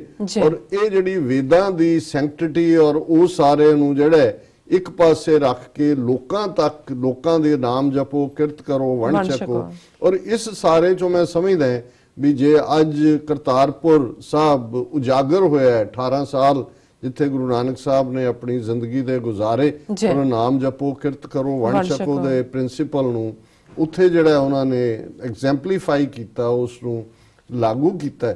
ਔਰ ਅੱਜ ਜਦੋਂ ਕਿ ਦੋਨਾਂ ਸੱਭਿਅਤਾਵਾਂ ਦੇ ਵਿੱਚ ਇਧਰ ਬ੍ਰਾਹਮਣ ਸਿਵਲਾਈਜੇਸ਼ਨ ਵਾਗੇ ਤੱਕ, ਹੁਸੈਨੀਵਾਲਾ ਤੱਕ ਆਉਂਦੀ ਹੈ, ਔਰ ਇਹ ਜਿਹੜੀ ਸਿੱਖ ਸਿਵਲਾਈਜੇਸ਼ਨ ਦਾ ਜਿਹਦੇ 'ਚ ਕਿ ਜੇ ਅਲਾਮਾ ਇਕਬਾਲ ਨੂੰ ਬੁੱਧ ਤੋਂ ਬਾਅਦ ਗੁਰੂ ਨਾਨਕ ਜਿਹੜੇ ਨੇ ਉਸ ਧਰਤੀ ਤੇ ਆਉਂਦੇ ਨੇ, ਤੇ ਇਹ ਫਿਰ ਉਸ ਸਿਮਿਲੈਰਿਟੀਜ਼ ਦੀ ਗੱਲ ਵੀ ਹੈ। ਬਹੁਤ ਵਾਰੀ ਡਿਫਰੈਂਸਿਸ ਦੇ ਉੱਤੇ ਜੇ ਆਪ ਤੁਸੀਂ ਇੱਕ ਸਿੱਖ ਨੂੰ ਪੁੱਛੋ ਤੇ ਉਹ ਬੁੱਧ ਧਰਮ ਨੂੰ, ਅਸੀਂ ਵੀ ਜਦੋਂ ਤੱਕ ਬਹੁਤ ਵਾਰੀ ਇਸ ਨੂੰ ਤੁਸੀਂ ਇੰਟੈਲੈਕਟ ਪੱਧਰ ਤੇ ਨਹੀਂ ਦੇਖਦੇ, ਤੇ ਇਸ ਕਿਸਮ ਦਾ ਇਹਨਾਂ ਦਾ ਹੀ ਪ੍ਰਚਾਰ ਹਿੰਦੂ ਤਵੀਆਂ ਦਾ ਅਸੀਂ ਵੀ ਕਬੂਲਿਆ ਸਾਰਿਆਂ ਨੇ ਕਿ ਜੀ ਬੁੱਧ ਦੀ ਗੱਲ ਹੋਈ ਜੀ ਅਹਿੰਸਾ ਪਰਮੋ ਧਰਮਾ, ਜੀ ਗੁਲਾਮੀ ਇਸ ਲਈ ਹੋਈ ਉਸ ਖਿੱਤੇ ਦੀ ਕਿ ਬੁੱਧ ਨੇ ਜਿਹੜਾ ਉਹ ਅਹਿੰਸਾ ਬਣਾ ਦਿੱਤੀ। ਉਹਨੇ ਕਿਹਾ ਜੀ ਨੋ ਵਾਇਲੈਂਸ ਦੇ ਹਥਿਆਰ ਛੱਡ ਦਿੱਤੇ, ਲੜਨ ਜੋਗੇ ਰਹੇ ਨਹੀਂ, ਔਰ ਜਿਹੜੇ ਬਾਹਰ ਲਿਆ, ਇਹ ਗੱਲ ਠੀਕ ਨਹੀਂ ਹੈ। ਕਿਉਂਕਿ ਜਦੋਂ ਤੁਸੀਂ ਉਸ ਹਾਲਾਂਕਿ ਬੁੱਧ ਧਰਮ ਦਾ ਬਹੁਤ ਰੰਗ ਰੂਪ ਵਿਗਾੜ ਦਿੱਤਾ ਬ੍ਰਾਹਮਣਵਾਦ ਨੇ, ਔਰ ਜਿਵੇਂ ਮੈਂ ਕਿਹਾ ਕਿ ਉਸ ਦੀਆਂ ਫਿਰ over a period of time 3 branches, Mahayana, Laghuyana, Hinayana, ਔਰ ਜਾਪਾਨ ਦੇ ਵਿੱਚ ਜਿਹੜਾ ਅੱਜ ਵੀ ਪਪੂਲਰ ਹੈ ਸ਼ਿੰਟੋਇਜ਼ਮ ਦੇ ਨਾਲ ਰਲ ਕੇ ਉਸ ਦਾ ਜਿਹੜਾ ਹੋਰ ਕਈ ਰੰਗ ਰੂਪ ਬਣਾ ਦਿੱਤੇ। ਹਾਲਾਂਕਿ ਕੋਈ ਬੁੱਧ ਧਰਮ ਦੇ ਵਿੱਚ ਕੋਈ ਬੁੱਤ ਪ੍ਰਸਤੀ ਨਹੀਂ ਸੀ, ਲੇਕਿਨ ਕਿਵੇਂ ਫਿਰ ਉਹ ਬੁੱਧ ਦੇ ਬੁੱਤ ਵੀ ਬਣ ਗਏ, ਪੁਜਾਰੀਵਾਦ ਨਹੀਂ ਸੀ, ਲੇਕਿਨ ਮੰਕ ਜਿਹੜੇ ਨੇ over a period of time ਭਿਕਸ਼ੂ ਭਿਕਸ਼ਣੀਆਂ ਪ੍ਰੈਕਟੀਕਲ, ਜਿਵੇਂ ਅਸੀਂ ਆਪਣੇ ਰੂਹਾਨੀਅਤ ਦੇ ਸੋਮਿਆਂ ਨੂੰ ਗੁਰਦੁਆਰੇ ਕਹਿੰਦੇ ਆ, ਇਹਨਾਂ ਦਾ ਪਗੌੜਾ, ਔਰ ਉਸ ਦੇ ਵਿੱਚ ਜਿਹੜਾ ਬੁੱਧ ਦੇ ਥਾਟ ਦੇ ਵਿੱਚ ਐਕਟਿਵਿਜ਼ਮ ਸੀ, ਪ੍ਰੈਕਟੀਕਲੀ ਉਹ ਮਿਡਲ ਲਾਈਫ ਜਿਹਨੂੰ ਅਸੀਂ ਜੈਸੇ ਜਲ ਮੈਂ ਕਮਲ ਨਿਰਾਲਮ ਮੁਰਗਾਈ ਨੈਸਾਣੇ ਸੁਰਤ ਸ਼ਬਦ ਭਵ ਸਾਗਰ ਤਰੀਏ ਨਾਨਕ ਨਾਮ ਵਖਾਣੇ। ਇਸ ਦੁਨੀਆ 'ਚ ਰਹਿੰਦੇ ਆਪਣਾ ਫਰਜ਼ ਕਰਨ, ਮਿਹਨਤ ਕਰਨ ਔਰ ਬਰਾਬਰੀ ਦੀ ਗੱਲ, ਔਰ ਜਿਹੜੀ ਅਹਿੰਸਾ ਨੂੰ ਬਹੁਤ ਜ਼ਿਆਦਾ ਬੁੱਧ ਦੇ ਨਾਲ ਜੋੜ ਕੇ ਨੈਗੇਟ ਕੀਤਾ ਗਿਆ। ਐਕਚੁਅਲੀ ਜਦੋਂ ਮੈਂ ਦੇਖਦਾ ਕਿ ਜਦੋਂ ਗੁਰੂ ਨਾਨਕ ਸਾਹਿਬ ਦੀ ਬਾਣੀ ਜਪਜੀ ਸਾਹਿਬ ਅਸੀਂ ਪੜ੍ਹਦੇ ਹਾਂ, ਧੌਲ ਧਰਮ ਦਇਆ ਕਾ ਪੂਤ ਸੰਤੋਖ ਥਾਪ ਰੱਖਿਆ ਜਨ ਸੂਤ। ਹੁਣ ਧੌਲ ਧਰਮ ਹੈ, ਦਇਆ ਦਾ ਧੌਲ ਕਿ ਵੀ ਇਹ ਧਰਤੀ ਜਿਹੜੀ ਹੈ ਕਿਸੇ ਬਲਦ ਦੇ ਉੱਤੇ ਨਹੀਂ ਖੜੀ, ਜਿਹੜਾ ਧਰਮ ਹੈ ਇਹ ਦਇਆ ਕਾ ਪੂਤ ਹੈ, ਕੰਪੈਸ਼ਨ, ਰਹਿਮ। ਜੇ ਰਹਿਮ ਨਹੀਂ ਹੈ ਤਾਂ ਕਿਹੜਾ ਮਜ਼ਹਬ ਹੈ? ਔਰ ਮੈਂ ਅੱਜ ਹੀ ਸੁਣ ਰਿਹਾ ਸੀ, ਪਹਿਲੀ ਵਾਰ ਇਮਰਾਨ ਖਾਨ ਸਾਹਿਬ ਪੇਸ਼ਾਵਰ ਗਏ ਆਪਣੇ ਪ੍ਰਾਈਮ ਮਿਨਿਸਟਰ ਬਣਨ ਤੋਂ ਬਾਅਦ, ਤੇ ਉਹ ਜਿਹੜੇ ਲੋਕਲ ਚੀਫ ਮਿਨਿਸਟਰ ਨੇ ਖੈਬਰ ਪਖਤੂਨਖਵਾ ਦੇ ਐਪਰੀਸ਼ੀਏਟ ਕਰ ਰਹੇ ਨੇ ਜੀ ਕਿ ਪੇਸ਼ਾਵਰ 'ਚ ਇਹਨਾਂ ਨੇ 5 ਇਸ ਕਿਸਮ ਦੇ ਮਹਿਮਾਨ ਖਾਨੇ ਬਣਾਏ ਨੇ, ਜਿਨ੍ਹਾਂ ਨੂੰ ਪਹਿਲਾਂ ਜਿਹੜੇ ਪਨਾਹਗਾਹ ਕਹਿੰਦੇ ਸੀ, ਕਿ ਜਿਹੜੇ ਲੋਕ ਸੜਕਾਂ ਤੇ ਸੌਂਦੇ ਨੇ, ਜਿਹੜੇ ਇੱਥੇ ਵੀ ਸਟਰੀਟਸ, ਉਹਨਾਂ ਦੇ ਰਹਿਣ ਦੇ ਲਈ ਪ੍ਰਬੰਧ ਉਹਨਾਂ ਨੂੰ, ਔਰ ਉਹਨਾਂ ਕਿਹਾ ਇੱਕ ਬਣਾ ਦਿੱਤਾ, ਦੂਸਰੇ ਬਣਾਣੇ ਨੇ। ਔਰ ਉਹਨਾਂ ਨੇ ਵੀ ਜਦੋਂ ਗੱਲ ਕੀਤੀ ਫਿਰ ਰਿਆਸਤ ਮਦੀਨਾ ਦੀ, ਜਿਹੜਾ ਕਿ ਹਜ਼ਰਤ ਸਾਹਿਬ ਨੇ ਫਾਊਂਡ ਕੀਤਾ, ਕਿ ਉਹਦਾ ਬੇਸ ਕੀ ਹੈ? ਰਹਿਮ, ਕੰਪੈਸ਼ਨ, ਦਇਆ। ਔਰ ਇਸੇ ਤਰ੍ਹਾਂ ਜੇ ਮਜ਼ਹਬ, ਬਾਕੀ ਤਾਂ ਜੇ ਇਨਸਾਨ ਦੇ ਲਈ ਉਹ ਰਹਿਮ ਨਹੀਂ ਹੈ, ਉਹ ਮੁਹੱਬਤ ਨਹੀਂ ਹੈ ਇੱਕ ਦੂਜੇ ਦੇ ਲਈ, ਬਾਕੀ ਤਾਂ ਸਾਰੇ ਫਿਰ ਪਖੰਡ ਹੀ ਨੇ, ਹਿਪੋਕ੍ਰੇਸੀ ਹੈ। ਸੋ ਜਿਹੜਾ ਬੁੱਧ ਦਾ ਕੰਪੈਸ਼ਨ ਸੀ, ਜਦੋਂ ਉਹਨੇ ਈਵਨ ਐਨੀਮਲਸ ਲਈ ਵੀ ਕੰਪੈਸ਼ਨ ਦੀ ਗੱਲ ਕੀਤੀ, ਫੈਲੋ ਹਿਊਮਨ ਬੀਇੰਗਸ ਲਈ ਵੀ ਕੀਤੀ, ਔਰ ਇਸ ਲਈ ਕੰਪੈਸ਼ਨ ਜਿਹੜਾ ਉਹ ਸਭ ਤੋਂ ਉੱਪਰ ਸੀ, ਕਿਉਂਕਿ ਬ੍ਰਾਹਮਣਵਾਦ ਦੀ ਆਈਡੀਓਲੋਜੀ ਨੇ ਇੰਨਾ ਕਿ ਇਨਸਾਨੀਅਤ ਨੂੰ ਥੱਲੇ ਸੁੱਟ ਦਿੱਤਾ ਸੀ ਜਾਤ-ਪਾਤੀ ਸਿਸਟਮ ਨੇ। ਅੱਜ ਵੀ ਦੇਖ ਲਓ 1 ਬਿਲੀਅਨ 300 ਮਿਲੀਅਨ ਨੇ, ਸ਼ੂਦਰਾਂ ਦੇ ਨਾਲ ਕੀ ਸਲੂਕ ਹੁੰਦਾ ਹੈ, ਦਲਿਤਾਂ ਦੇ ਨਾਲ ਕੀ ਹੁੰਦਾ ਹੈ, ਮੁਸਲਮਾਨਾਂ ਦੇ ਨਾਲ ਕੀ ਹੁੰਦਾ ਹੈ, ਇਹ ਬ੍ਰਾਹਮਣਵਾਦ ਹੈ। ਸੋ ਇਸ ਲਈ ਬੁੱਧ ਨੇ ਉਹ ਜਿਹੜੇ ਸਦੀਆਂ ਤੋਂ ਬ੍ਰਾਹਮਣਵਾਦ ਦੇ ਲਤਾੜੇ ਹੋਏ ਲੋਕ ਸੀ ਉਹਨਾਂ ਨੂੰ ਕੰਪੈਸ਼ਨ, ਅਹਿੰਸਾ, ਰਹਿਮ ਇਸ ਨੂੰ, ਔਰ over a period of time ਬ੍ਰਾਹਮਣ ਨੇ ਜਿਹੜੀ ਬੁੱਧ ਧਰਮ ਦੀ ਸਟਰੈਂਥ ਨੂੰ ਵੀ ਵੀਕ ਕਰਕੇ ਉਹਨੂੰ ਕਿਹਾ ਜੀ ਦੇਖੋ ਇਹਨਾਂ ਨੇ ਸਾਨੂੰ ਗੁਲਾਮ ਬਣਾ ਦਿੱਤਾ। ਸੋ ਮੈਂ ਹੁਣ ਅੱਗੇ ਨਾ ਜਾਵਾਂ, ਇਸ ਨੂੰ ਜਿਵੇਂ ਮੈਂ ਕਿਹਾ ਕਿ ਵੀ ਪੈਥੀਓਨ ਦੇ ਵਿੱਚ ਵੀ ਇਹਨੂੰ ਪਬਲਿਸ਼ ਕੀਤਾ ਗਿਆ, ਔਰ ਇਸ ਤੋਂ ਪਹਿਲਾਂ ਉੱਪਰ ਇੱਕ ਮਿਸਟਰ ਦੇਸ਼ ਨੇ ਇਸ ਦੇ ਉੱਤੇ ਕਮੈਂਟ ਕੀਤਾ ਹੈ, why's Guru Nanak so sacred for Tibetan Buddhist. ਫਿਰ ਉਹਨਾਂ ਨੇ ਇਹ ਕਿਹਾ ਕਿ ਵੀ if you this piece is interesting. Was Guru Nanak Dev linked to Buddhism in any way? How is Sikhism and Buddhism linked, or is it all just speculation? Inada ki saband hai. If you go to the Golden Temple, one of the most interesting things you will observe are some Tibetan pilgrims. ਕਿ ਦਰਬਾਰ ਸਾਹਿਬ ਵੀ ਤੁਹਾਨੂੰ ਤਿੱਬਤੀ ਜਿਹੜੇ ਨੇ ਉਹ ਯਾਤਰੂ ਨਜ਼ਰ ਆਣਗੇ, who come to pray there, bowing down at each of their steps. These people are Buddhists who may belong to one of the numerous sects of Tibetan Buddhism who regard Guru Nanak as Guru Rinpoche. ਹੁਣ ਕਿਉਂਕਿ ਮੇਰੀਆਂ ਬਚਪਨ ਦੀਆਂ ਯਾਦਾਂ ਵੀ ਮੇਰੇ ਨਾਲ ਨੇ, ਔਰ ਬਚਪਨ 'ਚ ਦਲਾਈ ਲਾਮੇ ਨੂੰ ਮਿਲਣਾ, ਔਰ ਉਸ ਖਿੱਤੇ ਦੇ ਵਿੱਚ ਜਿੱਥੇ ਮੇਰਾ ਬਚਪਨ ਦੀ ਐਜੂਕੇਸ਼ਨ ਹੋਈ ਵੱਡੀ ਗਿਣਤੀ 'ਚ ਤਿਬਤਨ ਸੀ। ਔਰ ਜਦੋਂ ਪਹਿਲੀ ਵਾਰ ਦਰਬਾਰ ਸਾਹਿਬ, ਔਰ ਉਦੋਂ ਬਹੁਤ ਸਾਰੇ ਤਿਬਤਨ ਜਿਹੜੇ ਆਏ ਉਹਨਾਂ ਦੇ ਵਾਲ ਵੀ ਬੜੇ ਲੰਬੇ ਹੁੰਦੇ ਸੀ, ਉਹਨਾਂ ਦੇ ਭਾਵੇਂ ਪੱਗ ਨਹੀਂ ਸੀ, ਗੁੱਤਾਂ ਕੀਤੀਆਂ ਹੁੰਦੀਆਂ ਸੀ ਪਿੱਛੇ, ਬੰਦਿਆਂ ਦੇ ਵੀ ਔਰਤਾਂ ਦੇ ਵੀ। ਔਰ ਜਦੋਂ ਉਹਨਾਂ ਚੋਂ ਬਹੁਤ ਸਾਰਿਆਂ ਨੇ, ਕਿਉਂਕਿ ਧਰਮਸ਼ਾਲਾ ਜਿਹੜਾ ਹੈੱਡਕੁਆਟਰ ਸੀ ਦਲਾਈ ਲਾਮੇ ਦਾ, ਉਹ ਆਲਮੋਸਟ ਜਿਹੜਾ ਹੈ ਉਹ 180 ਕਿਲੋਮੀਟਰ ਅੰਮ੍ਰਿਤਸਰ ਉੱਥੋਂ ਹੈ, ਔਰ ਉਹਨਾਂ ਨੇ ਦਰਬਾਰ ਸਾਹਿਬ ਵੀ ਆਣਾ। ਅਸੀਂ ਤਾਂ ਮੱਥਾ ਟੇਕਦੇ ਹਾਂ ਜਿਹਨੂੰ ਅਸ਼ਟਾਂਗ ਪ੍ਰਣਾਮ ਕਹਿੰਦੇ ਨੇ, 8 ਅੰਗ, 2 ਜਿਹੜੇ ਨੇ ਪੰਜੇ, ਗੋਡੇ, 2 ਹੱਥ, ਨੱਕ ਤੇ ਮੱਥਾ, ਇਹ ਧਰਤੀ ਨਾਲ ਲੱਗਦਾ। ਪਰ ਇਹਨਾਂ ਦਾ ਜਿਹੜਾ ਹੈ ਆਪਣੇ ਵੀ ਜਦੋਂ ਕਰਦੇ ਨੇ ਸਰਕਲ ਤਿੰਨ ਉਸ ਦੇ, ਇਹ ਦੰਡਵਤ ਪ੍ਰਣਾਮ ਕਰ, ਦੰਡਵਤ ਹੁੰਦਾ ਡੰਡੇ ਦੀ ਤਰ੍ਹਾਂ। ਔਰ ਦਰਬਾਰ ਸਾਹਿਬ ਦੀਆਂ ਪਰਿਕਰਮਾ 'ਚ ਮੈਂ ਜਿਵੇਂ ਆਪਣੇ ਬਚਪਨ ਦੀਆਂ ਯਾਦਾਂ ਹੀ ਦੇਖਦਾ ਕਿ ਇਹ ਲੰਮੇ ਪੈ ਕੇ ਮੱਥਾ ਟੇਕਣਾ ਪੂਰਾ ਫਲੈਟ ਹੋ ਕੇ, ਤੇ ਜਿੱਥੇ ਸਿਰ ਟਿਕਿਆ ਸੀ ਫਿਰ ਉੱਥੇ ਖਲੋਣਾ, ਫਿਰ ਲੰਮੇ ਪੈ ਕੇ ਇਵੇਂ ਪਰਿਕਰਮਾ ਕਰਨੀ, ਭਾਵੇਂ 1 ਘੰਟਾ ਲੱਗੇ, 1.5 ਘੰਟਾ ਲੱਗੇ। ਔਰ ਉਦੋਂ ਵੀ ਮੈਨੂੰ ਇਹ ਜਦੋਂ ਮੈਂ ਆਰਟੀਕਲ ਵੀ ਦੇਖਿਆ ਤੇ ਗੁਰੂ ਰਿਨਪੋਚੇ ਕਰਕੇ, ਉਦੋਂ ਵੀ 1-2 ਜਿਹੜੇ ਸਕਾਲਰਸ ਨਾਲ ਮੈਨੂੰ ਜਦੋਂ ਕਾਲਜ ਡੇਜ਼ ਫਿਰ ਗੱਲਬਾਤ ਹੋਈ, ਉਹਨਾਂ ਨੇ ਕਿਹਾ ਜੀ ਇਹ ਤੁਹਾਡੇ ਗੁਰੂ ਨਾਨਕ, ਸਾਡੇ ਕੁਛ ਖਿੱਤਾ ਹੈ ਜਿੱਥੇ ਅਸੀਂ ਉਹਨਾਂ ਨੂੰ ਨਾਨਕ ਲਾਮਾ ਕਹਿੰਦੇ, ਔਰ ਇਹ ਜਿਹੜਾ ਸਾਡਾ ਇਸ ਖਿੱਤੇ ਦੇ ਵਿੱਚ ਜਿਹੜੇ ਉਹਨਾਂ ਦੇ ਬਹੁਤ ਸਾਰੇ ਆਏ ਉੱਥੇ ਵੀ ਸਾਡੇ ਲਈ ਇਹ ਇੱਕ ਪਦਮਾ ਸੰਭਵਾ ਜਿਹੜਾ ਉਹ ਰਿਨਪੋਚੇ ਦਾ ਇਨਕਾਰਨੇਸ਼ਨ ਹੈ, ਤੇ ਗੁਰੂ ਨਾਨਕ ਨੂੰ ਅਸੀਂ ਉਹ ਰਿਨਪੋਚੇ ਦੀ ਇਨਕਾਰਨੇਸ਼ਨ ਮੰਨਦੇ। ਇਹਦੇ ਵੱਲ ਉਹਨਾਂ ਨੇ ਰੈਫਰ ਕੀਤਾ ਹੈ ਕਿ ਵੀ ਇਹ ਇਵੇਂ ਆਉਂਦੇ ਨੇ, ਔਰ ਇਹ ਜਿਹੜਾ who regard Guru Nanak as Guru Rinpoche. Guru Padam Sambhava brought Buddhism to Tibet, and they regard the Guru as a reincarnation of the precious one Rinpoche. कि उसका गुरु नानक अवतार ने। There are many teachings in common.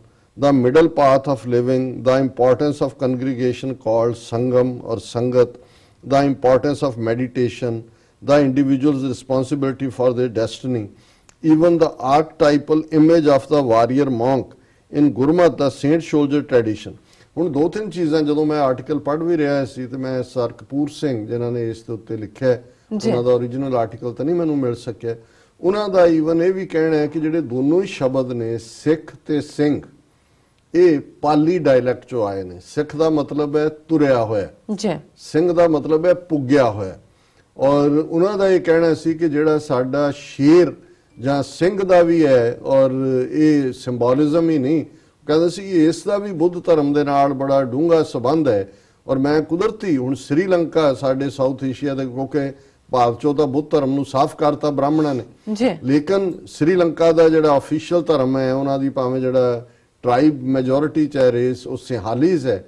ਮੈਂ ਉਹਨਾਂ ਦਾ ਝੰਡਾ ਜਦੋਂ ਦੇਖਿਆ ਤੇ ਝੰਡੇ ਦੇ ਵਿੱਚ ਉਹਨਾਂ ਦੇ ਸ਼ੇਰ ਹੈ, ਔਰ ਸ਼ੇਰ ਨੇ ਅਗਲੇ ਪੰਜੇ ਦੇ ਨਾਲ ਤਲਵਾਰ ਫੜੀ ਹੋਈ ਹੈ। ਔਰ ਇਹ ਜਦੋਂ ਹੁਣ ਸੀ ਤਲਵਾਰ, ਔਰ ਸਰ ਕਪੂਰ ਸਿੰਘ ਉਹਨਾਂ ਦੀ ਪੁਸਤਕ ਪ੍ਰਾਸ਼ਰ ਪ੍ਰਸ਼ਨਾਂ ਦੇ ਵਿੱਚ ਉਹਨਾਂ ਨੇ ਥਾਈਲੈਂਡ ਦੇ ਇੱਕ ਮਿਊਜ਼ੀਅਮ ਦੀ ਬੁੱਧ ਦੀ ਤਸਵੀਰ ਦਿੱਤੀ ਸੀ, ਜਿਹਦੇ ਹੱਥ ਦੇ ਵਿੱਚ ਡਬਲ ਐਜਡ ਸੌਰਡ ਹੈ, ਖੰਡਾ ਹੈ। ਜੀ ਸੋ ਹੁਣ ਇਹ ਜਿਹੜਾ ਸ੍ਰੀਲੰਕਾ ਦਾ ਝੰਡਾ ਹੈ ਔਰ ਸ਼ੇਰ, ਔਰ ਇਸ ਲਈ ਬਹੁਤ ਵਾਰੀ ਅਸੀਂ ਸਿੰਘ ਨੂੰ ਜਿਹੜਾ ਹੈ ਉਹ ਜਸਟ ਉਸ ਲੈਵਲ ਤੇ ਹੀ ਦੇਖਦੇ ਹਾਂ ਜੀ, ਰਾਜਪੂਤਾਂ ਦੇ ਨਾਮ ਵੀ ਸੀ ਜੀ, ਲੇਕਿਨ ਇਹਦਾ ਬੁੱਧਿਜ਼ਮ ਕਨੈਕਸ਼ਨ ਕੀ ਹੈ, ਜਿਵੇਂ ਸਿੱਖ ਔਰ ਸਿੰਘ ਦਾ ਹੈ, ਔਰ ਇਹ ਜਿਹੜੀ ਨਿਰਭੈਤਾ ਦੀ ਗੱਲ ਹੈ ਔਰ ਪੁੱਗੇ ਹੋਏ ਹੋਣ ਦੀ। ਇਸੇ ਤਰ੍ਹਾਂ ਜਦੋਂ ਅਸੀਂ ਸੰਗਤ ਕਹਿੰਦੇ ਹਾਂ, ਜਿਹੜਾ ਬੁੱਧ ਨੇ ਆਪਣਾ ਪਹਿਲਾ ਆਰਡਰ ਐਸਟੈਬਲਿਸ਼ ਕੀਤਾ ਉਸ ਦਾ ਨਾਮ ਸੀ ਸੰਘ।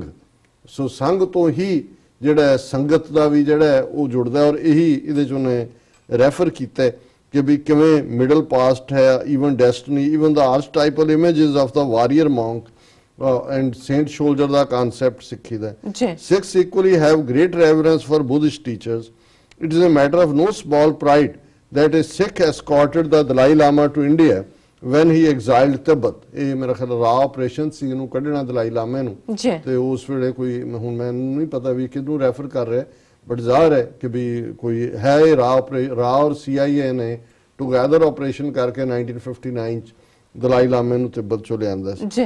Indeed, Punjab, the Sikh homeland, was formerly called Gandhara, the home of Mahayana Buddhism. This goes back to a period when Dhamma was revered by almost half the people of the world. ਇਹ ਉਹਨਾਂ ਦਾ ਧਾਮ ਜਾਂ ਧੰਮਾ, ਇਹ ਬੁੱਧਿਜ਼ਮ ਦੇ main, ਔਰ ਇਹੀ ਜਿਹੜੀਆਂ teaching ਜਦੋਂ ਅਸੀਂ ਅਸ਼ੋਕ ਦੀ ਗੱਲ ਕਰਦੇ ਹਾਂ, ਪਹਿਲਾਂ ਅਸ਼ੋਕ ਬੁੱਧ ਧਰਮ ਚ ਆਇਆ ਔਰ ਅਸ਼ੋਕ ਦਾ ਵੱਡਾ ਲੰਬਾ ਚੌੜਾ ਰਾਜ ਸੀ, ਉਹਨੇ ਬੜੇ ਬੜੇ ਜਿਹੜੇ ਸਤੂਪੇ ਲਾਏ ਜਿਹਦੇ ਚ ਬੁੱਧ ਦੀਆਂ ਟੀਚਿੰਗਸ ਲਿਖੀਆਂ ਹੋਈਆਂ ਸੀ ਪਾਲੀ ਜ਼ਬਾਨ ਦੇ ਵਿੱਚ। ਹੁਣ ਇਹ ਜਿਹੜਾ ਤਰੰਗੁਪਾ ਤੁਲਕੂ ਦਾ ਆਰਟੀਕਲ ਹੈ, ਇਸ ਦੇ ਉੱਤੇ ਕਮੈਂਟ ਹੈ, ਉਹਦੇ ਚ ਤਰੰਗੁਪਾ ਤੁਲਕਾ ਉਹ ਇਹ ਕਹਿੰਦਾ, it gave me great pleasure when I was asked to write this article as I have wanted for a long time to say something about my impressions of the religion of the Sikhs in India and my connection with it. ਕਿ ਮੈਨੂੰ ਕਿਹਾ ਗਿਆ ਔਰ ਮੈਂ ਹਮੇਸ਼ਾ ਹੀ ਸੋਚਦਾ ਸੀ ਕਿ ਮੇਰਾ ਕੀ ਸੰਬੰਧ ਹੈ ਔਰ ਮੇਰਾ ਕਨੈਕਸ਼ਨ ਸਿੱਖ ਧਰਮ ਦੇ ਨਾਲ ਔਰ ਬੁੱਧਿਜ਼ਮ ਦੇ ਨਾਲ। ਬਿਲਕੁਲ। After my escape from Tibet I lived as a refugee in India for several years alongside so many of my countrymen. There I had the great good fortune to be looked after by a Sikh family, Baba Bedi, his English wife and their 3 children. While I was with them, I was able to visit many of the Sikh holy places and I was given hospitality there. उन्होंने कहा ਜਦੋਂ मैं भी एक बच्चे ਦੇ ਤੌਰ ਤੇ ਭੱਜਿਆ ਔਰ ਮੈਂ ਇੱਕ ਸਿੱਖ ਪਰਿਵਾਰ ਦੇ ਵਿੱਚ ਹੀ ਰਿਹਾ, ਬੇਦੀ ਫੈਮਿਲੀ ਜਿਨ੍ਹਾਂ ਦੇ 3 ਬੱਚੇ ਸੀ, ਔਰ ਉਹਨਾਂ ਨੇ ਮੈਨੂੰ ਜਿਹੜਾ ਬਹੁਤ ਸਾਰੀ ਮੇਜ਼ਬਾਨੀ ਦਿੱਤੀ ਔਰ ਉਹਨਾਂ ਦੇ ਨਾਲ ਹੀ ਮੈਂ ਬਹੁਤ ਸਾਰੇ ਸਿੱਖਾਂ ਦੇ ਜਿਹੜੇ ਇਤਿਹਾਸਕ ਥਾਂ ਨੇ, ਪਵਿੱਤਰ ਥਾਂ ਨੇ, ਉਹ ਵੀ ਦੇਖੇ। My interest in Sikhism is not only a personal one, however. In Tibet, Guru Nanak is revered as an emanation of Guru Padam Sambhava. ਕਿ ਮੇਰਾ ਸਿਰਫ ਇਸ ਲਈ ਇੰਟਰਸਟ ਨਹੀਂ ਕਿ ਮੇਰੀ ਇਹ ਫੈਮਿਲੀ ਜਿਹਨੇ ਮੈਨੂੰ ਜਿਹੜਾ ਮੇਜ਼ਬਾਨੀ ਦਿੱਤੀ ਉਹ ਸਿੱਖ ਸੀ, ਪਰ ਤਿੱਬਤ ਕਨੈਕਸ਼ਨ ਵੀ ਹੈ ਕਿ ਤਿੱਬਤ ਦੇ ਵਿੱਚ ਗੁਰੂ ਨਾਨਕ ਸਾਹਿਬ ਨੂੰ ਗੁਰੂ ਪਦਮ ਸੰਭਵਾ ਦੇ ਅਵਤਾਰ ਦੇ ਤੌਰ ਤੇ, ਰੀਇਨਕਾਰਨੇਸ਼ਨ ਦੇ ਤੌਰ ਤੇ ਦੇਖਿਆ ਜਾਂਦਾ। Many of our pilgrims visited Amritsar and other holy places which they looked upon as equal in importance to Buddh Gya. ਕਿ ਸਾਡੇ ਬਹੁਤ ਸਾਰੇ ਲੋਕ ਦਰਬਾਰ ਸਾਹਿਬ ਔਰ ਅੰਮ੍ਰਿਤਸਰ ਔਰ ਦੂਸਰੀਆਂ ਥਾਵਾਂ ਤੇ ਵੀ ਜਾਂਦੇ ਨੇ, ਉਹਨੂੰ ਉਨਾ ਹੀ ਇੰਪੋਰਟੈਂਟ ਸਮਝਦੇ ਨੇ ਜਿੰਨਾ ਬੁੱਧ ਗਿਆ ਨੂੰ ਸਮਝਦੇ ਨੇ, ਕਿਉਂਕਿ ਬੁੱਧ ਗਿਆ ਬਿਹਾਰ ਚੋਂ ਥਾਂ ਹੈ ਜਿਸ ਬੈਨੀਅਨ ਟਰੀ ਦੇ ਥੱਲੇ, ਵਟ ਬ੍ਰਿਕਸ਼ ਦੇ ਥੱਲੇ ਬੁੱਧ ਬੈਠਾ ਹੈ ਔਰ ਉਸ ਨੂੰ ਚਾਨਣ ਹੋਇਆ ਕਿ ਬਈ ਸੱਚ ਕੀ ਹੈ। ਸੋ ਇਸ ਨੂੰ ਉਹਨੇ ਰੈਫਰ ਕੀਤਾ। They always said that Sikhs treated them with great respect and were very hospitable. As our expression goes, they bowed down to their feet. It seems that the Sikhs really practice the doctrine of their religion. Perhaps they are the only ones who give such wonderful dan to a traveler. ਉਹਨੇ ਕਿਹਾ ਜੀ ਜਿੰਨੇ ਵੀ ਤਿੱਬਤੀਆਂ ਨੂੰ ਮੈਂ ਮਿਲਿਆ ਮੇਰੇ, ਉਹਨਾਂ ਨੇ ਕਿਹਾ ਵੀ ਸਿੱਖਾਂ ਵਰਗਾ ਕੋਈ ਮੇਜ਼ਬਾਨ ਨਹੀਂ ਔਰ ਉਹ ਸਾਨੂੰ ਬਹੁਤ ਪਿਆਰ ਕਰਦੇ ਨੇ, ਔਰ ਉਹਨਾਂ ਦਾ ਆਪਣਾ ਵੀ ਕਹਿਣਾ ਹੈ ਕਿ ਇਹ ਵੰਡਰਫੁਲ ਨੇ ਸਿੱਖ ਜਿਹੜੇ ਕਿ ਆਪਣੇ ਧਰਮ ਦੀਆਂ ਸਿੱਖਿਆਵਾਂ ਤੇ ਸਚਿਆਰਤਾ ਨਾਲ ਅਮਲ ਕਰਦੇ ਨੇ। Most Tibetans know that Guru Nanak visited Tibet and the mystical ideas of our 2 religions are very similar. ਜਿਹੜੇ ਸਾਡੇ ਰਹੱਸਕ ਵਿਚਾਰ ਨੇ ਦੋਨਾਂ ਮਜ਼ਹਬਾਂ ਦੇ ਉਹ ਬਹੁਤ ਕਾਮਨ ਨੇ। I have noticed that the Sikhs never worship images in their shrines, but that there is in the center the book, the Guru Granth Sahib. In our tradition, one of the last things that the Buddha said was that in the dark age after his death, he would return in the form of books. At that time he said, look up to me and respect me, just as we do not believe in mystifying rituals. So in the Sikh ceremonies, it seems that the people simply read and contemplate and the words of their texts so that no misunderstandings arise. ਉਹਨੇ ਕਿਹਾ ਜੀ ਬੁੱਧ ਨੇ ਵੀ ਇਹ ਗੱਲ ਆਪਣੇ ਅਖੀਰਲੇ ਸਮੇਂ 'ਚ ਕਹੀ ਸੀ ਕਿ ਮੈਂ ਜਿਹੜਾ ਹੈ ਉਹ ਕਿਤਾਬ ਦੇ ਰੂਪ 'ਚ ਹੀ ਹੋਵਾਂਗਾ ਔਰ ਉਸ ਕਿਤਾਬਾਂ ਵੱਲ ਹੀ ਦੇਖੋ। ਔਰ ਸਿੱਖ ਵੀ ਜਿਹੜੇ ਨੇ ਗੁਰੂ ਗ੍ਰੰਥ ਸਾਹਿਬ ਨੂੰ ਜਿੰਨਾ ਸਤਿਕਾਰ ਕਰਦੇ ਨੇ, ਪੜ੍ਹਦੇ ਨੇ ਉਸ ਨੂੰ, ਕੋਈ ਹੋਰ ਕਰਮਕਾਂਡ ਯਕੀਨ ਨਹੀਂ ਰੱਖਦੇ। ਔਰ ਇਹ ਜਿਹੜਾ ਹੈ ਇਹ ਇੱਕ ਸਾਡਾ ਸਿਮਿਲੈਰਿਟੀ ਦਾ ਪਾਰਟ ਹੈ। ਆਈ ਵਾਜ਼ interested in the Sikh ਸਿੰਬੋਲਿਜ਼ਮ of 3 ਡੈਗਰਸ ਇਨ ਬੁੱਧਿਜ਼ਮ, ਕਿ ਸਿੱਖਾਂ ਦੀਆਂ ਕਿਰਪਾਨਾਂ 3, ਉਹਨਾਂ ਦਾ ਕਾਨਸੈਪਟ ਬੁੱਧਿਜ਼ਮ 'ਚ ਕੀ ਹੈ। A knife often appears as the cutting off of the roots of 3 poisons, greed, hatred and illusion, ਕਿ ਬੁੱਧ ਧਰਮ ਦੇ ਵਿੱਚ ਵੀ ਇਹ ਜਿਹੜੀਆਂ 3 ਬਿਮਾਰੀਆਂ ਨੇ, ਲਾਲਚ, ਨਫ਼ਰਤ ਔਰ ਧੋਖਾ ਭਰਮ, ਇਹਨੂੰ ਕੱਟਣ ਦੇ ਦਾ ਜਿਹੜਾ ਸਿੰਬਲ ਹੈ ਉਹ ਨਾਈਫ ਹੈ। I was also very interested in Sikh practice never to cut one's hair, as this is also the practice among Tibetan hermits and contemplatives. ਉਹਨੇ ਕਿਹਾ ਵੀ ਮੈਨੂੰ ਸਿੱਖਾਂ ਦੀ ਜਿਹੜੀ ਵਾਲ ਨਾ ਕੱਟਣ ਦੀ ਗੱਲ ਹੈ, ਇਹ ਵੀ ਜਿਹੜੇ ਸਾਡੇ ਤਿਬਤਨ ਹਰਮਿਟ ਨੇ ਔਰ ਕੰਟੈਂਪਲੇਟਿਵ ਉਸ ਪੀਰੀਅਡ ਉਹਨਾਂ ਦੇ ਵਿੱਚ ਹੈ। The most famous of these was Milarepa, who said there were 3 things that should be left in their natural state. ਉਹਨੇ ਮਿਲਾਰੈਪਾ ਨੂੰ ਕੋਟ ਕੀਤਾ ਕਿ ਉਹਨੇ ਕਿਹਾ ਕਿ 3 ਚੀਜ਼ਾਂ ਆਪਣੇ ਕੁਦਰਤੀ ਫਾਰਮ 'ਚ ਰਹਿਣ ਦੇਣੀਆਂ ਚਾਹੀਦੀਆਂ ਨੇ। One shouldn't cut one's hair, ਆਪਣੇ ਵਾਲ ਨਹੀਂ ਕੱਟਣੇ ਚਾਹੀਦੇ। One's clothes, not change one's mind. Cloth ਦੀ ਉਹ ਗੱਲ ਕਰਦੇ ਆ, ਕਹਿੰਦਾ ਕਿ ਰੰਗਦਾਰ ਗੇਰੂਏ ਕੱਪੜੇ ਜਿਹੜੇ ਤਿੱਬਤੀਅਨ ਮੰਕ ਪਾਉਣ ਲੱਗੇ ਇਹ ਬ੍ਰਾਹਮਣਾਂ ਦੇ ਅਸਰ ਥੱਲੇ ਨੇ, ਅਦਰਵਾਈਜ਼ ਚਿੱਟਾ ਰੰਗ ਸੀ ਕਿ ਵੀ ਕਲਰਡ ਰੰਗ ਨਹੀਂ ਹੈ। ਔਰ ਤੀਸਰੀ ਚੀਜ਼ ਉਹਨੇ ਕਿਹਾ ਵੀ ਕਦੇ ਆਪਣਾ ਮਾਈਂਡ ਨਾ ਬਦਲੋ, ਜਿੱਥੇ ਖੜੇ ਹੋ ਉੱਥੇ ਖੜੇ ਰਹੋ। It is true that most Tibetan monks wear yellow and shave their heads. These are practices that came from Brahminical India and symbolize humility and detachment from worldly things. Outside the more organized monastic tradition, however, the emphasis is that natural goodness and power of growth within should be allowed to develop freely without interference from outside. ਉਹਨੇ ਕਿਹਾ ਜੀ ਇਹ ਸਿਰ shave ਕਰਨ ਦਾ ਜਾਂ ਦੂਜਾ ਆ ਗਿਆ ਰੁਝਾਨ, ਪਰ ਜਿਹੜੀ ਸਾਡੀ ਇਨਰ ਟੀਚਿੰਗ ਹੈ ਕਿ ਕੁਦਰਤ ਵਾਂਗ ਜ਼ਿੰਦਗੀ ਜਿਓ, ਕੁਦਰਤ ਦੇ ਨੇੜੇ ਰਹੋ ਔਰ ਆਪਣੇ ਅੰਦਰ ਦੇ ਨਾਲ ਜੁੜੋ। Both Guru Nanak and Buddha said to their followers that the real nature of the universe should not be limited by the idea of personal God and gods. Those who made offerings at their shrine should remember that the whole universe was the power of offering offered before and to itself. Although Guru Nanak didn't think of himself as a founder of a new school of thought, it seems that there is very much in common between our philosophies. ਉਹਦੇ 'ਚ ਉਹਨਾਂ ਨੇ ਕਿਹਾ ਕਿ ਵੀ universe ਦੇ ਵਿੱਚ ਜਿਵੇਂ ਤੁਹਾਡੇ ਕੋਈ ਪਰਸਨਲ ਗੋਡ ਨਹੀਂ ਨੇ, ਬੁੱਧਿਜ਼ਮ 'ਚ ਵੀ ਨਹੀਂ ਹੈ। ਔਰ ਇਸ ਸਾਰੇ ਨੂੰ ਉਹਨਾਂ ਨੇ ਇਹ ਕਿਹਾ ਕਿ ਵੀ ਭਾਵੇਂ ਗੁਰੂ ਨਾਨਕ ਸਾਹਿਬ ਕੋਈ ਨਵਾਂ ਮਜ਼ਹਬ ਨਹੀਂ ਸੀ ਚਲਾ ਰਹੇ, ਪਰ ਇਹਦੇ ਨਾਲ ਜਿਹੜਾ ਸਾਡੀਆਂ ਬਹੁਤ ਸਾਰੀਆਂ ਕਹਿਣਾ ਇਹ ਚਾਹੁੰਦੇ ਨੇ ਕਿ ਬੁੱਧ ਵੀ ਕੋਈ ਨਵਾਂ ਮਜ਼ਹਬ ਨਹੀਂ ਸੀ ਚਲਾ ਰਹੇ, ਪਰ ਜਦੋਂ ਤੁਸੀਂ ਕੋਈ ਥਾਟ ਦਿੰਦੇ ਹੋ ਜਿਹੜਾ ਕਿ ਯੂਨੀਕ ਹੁੰਦਾ ਹੈ, ਅਲਟੀਮੇਟਲੀ ਉਹਦੇ ਫਾਲੋਅਰ, ਜਦੋਂ ਨਾਨਕ ਨਿਰਮਲ ਪੰਥ ਚਲਾਇਆ, ਪੰਥ ਤਾਂ ਹੋ ਗਿਆ, ਪੰਥ ਦਾ ਰਸਤਾ ਹੈ, ਬੇਸ਼ੱਕ ਵੇ ਆਫ ਲਾਈਫ ਹੈ, ਇਵੈਂਚੁਅਲੀ ਉਹੀ ਜਿਹੜਾ ਰਸਤਾ ਹੈ ਉਹ ਉਸ ਰਸਤੇ ਦੇ ਪਾਂਧੀਆਂ ਦੇ ਲਈ ਉਹਨਾਂ ਨੂੰ ਇੱਕ ਕਰਨ ਵਾਲਾ ਮਜ਼ਹਬ ਵੀ ਬਣ ਜਾਂਦਾ ਹੈ। When I return to India, I hope to increase understanding of Sikh religion among Tibetan people, and it is my wish one day to translate Guru Granth Sahib into Tibetan. ਇਹ ਸ਼ਾਇਦ ਬਾਹਰੋਂ ਲਿਖ ਰਿਹਾ ਹੈ ਕਿ ਵੀ ਮੈਂ ਜਦੋਂ ਕਦੇ ਵਾਪਸ ਆਇਆ ਮੈਂ ਚਾਹਾਂਗਾ ਕਿ ਮੈਂ ਤਿਬਤੀਅਨਸ ਨੂੰ ਹੋਰ ਵੀ ਸਿੱਖ ਧਰਮ ਬਾਰੇ ਦੱਸਾਂ ਔਰ ਗੁਰੂ ਗ੍ਰੰਥ ਸਾਹਿਬ ਦਾ ਜਿਹੜਾ ਅਨੁਵਾਦ ਹੈ, ਟ੍ਰਾਂਸਲੇਸ਼ਨ ਹੈ, ਇਹ ਜਿਹੜਾ ਤਿਬਤਨ ਜ਼ਬਾਨ ਦੇ ਵਿੱਚ ਕਰਾਂ। Now I am living in England, ਅੱਛਾ, and I can see that much good might be accomplished by Sikhism in England and Europe and America, and I wish success to everyone whose concern this is. ਉਹਨਾਂ ਨੇ ਕਿਹਾ ਜੀ ਔਰ ਸਿੱਖਾਂ ਰਾਹੀਂ England, America, Europe ਦੇ ਵਿੱਚ ਵੀ ਬਹੁਤ ਭਲਾ ਹੋ ਸਕਦਾ ਹੈ ਔਰ ਮੈਂ ਇੱਥੇ ਕਰਦਾ। ਫਿਰ ਜਿਹੜਾ ਕਨਕਲੂਡ ਕੀਤਾ ਉਹਨਾਂ ਨੇ, ਕਿਉਂਕਿ ਜਦੋਂ ਅਸੀਂ ਗੁਰਦੁਆਰਿਆਂ ਦੀ ਗੱਲ ਕਰਦੇ ਹਾਂ, ਸਿੱਕਮ ਦੇ ਵਿੱਚ ਕਿਵੇਂ ਗੁਰਦੁਆਰਾ ਗੁਰੂ ਡੋਂਗਮਾਰ ਔਰ ਦੂਸਰੇ ਜਿਹੜੇ ਨੇ ਉਹ ਦੂਸਰਿਆਂ ਦੇ ਕਬਜ਼ੇ ਇਹਨਾਂ ਨੇ ਬ੍ਰਾਹਮਣਵਾਦੀਆਂ ਨੇ ਜਿਹੜੇ ਕਦੇ ਵੀ ਨਹੀਂ ਚਾਹੁੰਦੇ ਕਿ ਕਿਸੇ ਵੀ, ਜੇ ਸਿੱਖ ਔਰ ਇਸਲਾਮ ਮੁਸਲਮਾਨਾਂ ਦੀ ਨੇੜਤਾ ਹੁੰਦੀ ਹੈ ਉਹਦੇ 'ਚ ਵੀ ਰੁਕਾਵਟ ਨੇ, ਜੇ ਬੁੱਧ ਧਰਮ ਦੀ ਔਰ ਇੱਥੇ ਇਹਨਾਂ ਨੇ ਜਿਵੇਂ ਸਿੱਕਮ ਦੇ ਵਿੱਚ ਸਾਰੀ ਗੜਬੜ ਕਰਵਾਈ ਹੈ। ਪਰ ਇੱਕ ਹੋਰ ਜਿਹੜਾ ਕਿ ਦੋਨਾਂ ਹੀ ਮਜ਼ਹਬਾਂ ਦਾ ਰੈਵੀਅਰਡ ਥਾਂ ਹੈ ਉਹ ਲੱਦਾਖ ਦੇ ਵਿੱਚ, ਜਿਸ ਨੂੰ ਮਿੰਨੀ ਤਿੱਬਤ ਕਿਹਾ ਜਾਂਦਾ ਹੈ, ਪੱਥਰ ਸਾਹਿਬ, ਜੀ। ਔਰ ਇਸ ਪੱਥਰ ਸਾਹਿਬ ਜਿੱਥੇ ਕਿ ਗੁਰੂ ਨਾਨਕ ਸਾਹਿਬ ਦੇ ਨਾਲ ਜੁੜਿਆ ਹੋਇਆ ਇਹ ਵਾਕਿਆ ਹੈ ਕਿ ਜਦੋਂ ਉੱਥੇ ਗੁਰੂ ਸਾਹਿਬ ਆਏ, ਇੱਕ ਉੱਤੋਂ ਰਾਖਸ਼ਸ ਜਿਹੜਾ ਲੋਕਾਂ ਨੂੰ ਦੁਖੀ ਕਰਦਾ ਸੀ, ਉਸ ਨੇ ਇੱਕ ਵੱਡੀ ਚਟਾਨ ਸੁੱਟੀ ਔਰ ਉਹ ਗੁਰੂ ਸਾਹਿਬ ਦਾ ਸਰੀਰ ਜਿਹੜਾ ਉਹਦੇ ਨਾਲ ਲੱਗਾ ਔਰ ਬਾਅਦ ਦੇ ਵਿੱਚ ਜਿਹੜਾ ਉਹਨੇ ਆ ਕੇ ਜਿਹੜਾ ਆਪਣਾ ਆਪ ਨੂੰ ਝੁਕਾਇਆ ਗੁਰੂ ਸਾਹਿਬ ਦੇ ਅੱਗੇ। ਔਰ ਇਹ ਜਿਹੜਾ ਬਹੁਤ ਵੱਡਾ ਗੁਰਦੁਆਰਾ ਹੈ ਕਿਉਂਕਿ ਹਾਈਵੇ ਹੈ ਔਰ ਬਹੁਤ ਵੱਡਾ ਜਿਹੜਾ ਚਾਰ ਚੁਫੇਰੇ ਉਜਾੜ ਵੀ ਹੈ ਜੀ। ਲੇਕਿਨ ਵੱਡੀ ਗਿਣਤੀ 'ਚ ਜਿਹੜੇ ਖਾਸ ਤੌਰ ਤੇ ਜੰਮੂ ਕਸ਼ਮੀਰ 'ਚ ਜਿਹੜੇ ਸਿੱਖ ਨੇ ਟਰਾਂਸਪੋਰਟ ਦੇ ਵਿੱਚ, ਉਹਨਾਂ ਨੇ ਇਸ ਨੂੰ ਡਿਵੈਲਪ ਕੀਤਾ ਔਰ ਇੰਡੀਅਨ ਆਰਮੀ ਉੱਥੇ ਜਿਹੜੀ ਹੈ ਹੁਣ ਉਹਨਾਂ ਦਾ ਕੰਟਰੋਲ ਹੈ। ਇਹ ਗੁਰਦੁਆਰਾ ਰੈਵਰਡ ਬਾਈ ਲਾਮਾਸ to, nestled deep in the Himalayas, about 25 kilometer from the town of Leh, is Gurdwara Patthar Sahib।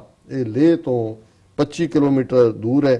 The Gurdwara was built in 1517 to commemorate the visit of Guru Nanak। 1517 ਦੇ ਵਿੱਚ ਇਹ ਗੁਰਦੁਆਰਾ ਜਿਹੜਾ ਇਮਾਰਤ ਹੁਣ ਵੱਡੀ ਬਣੀ, ਪਰ ਉਹਨਾਂ ਨੇ ਲੋਕਲ ਬੌਧੀਆਂ ਨੇ ਉਸ ਯਾਦ ਨੂੰ ਸੰਭਾਲ ਲਿਆ ਸੀ ਜੀ।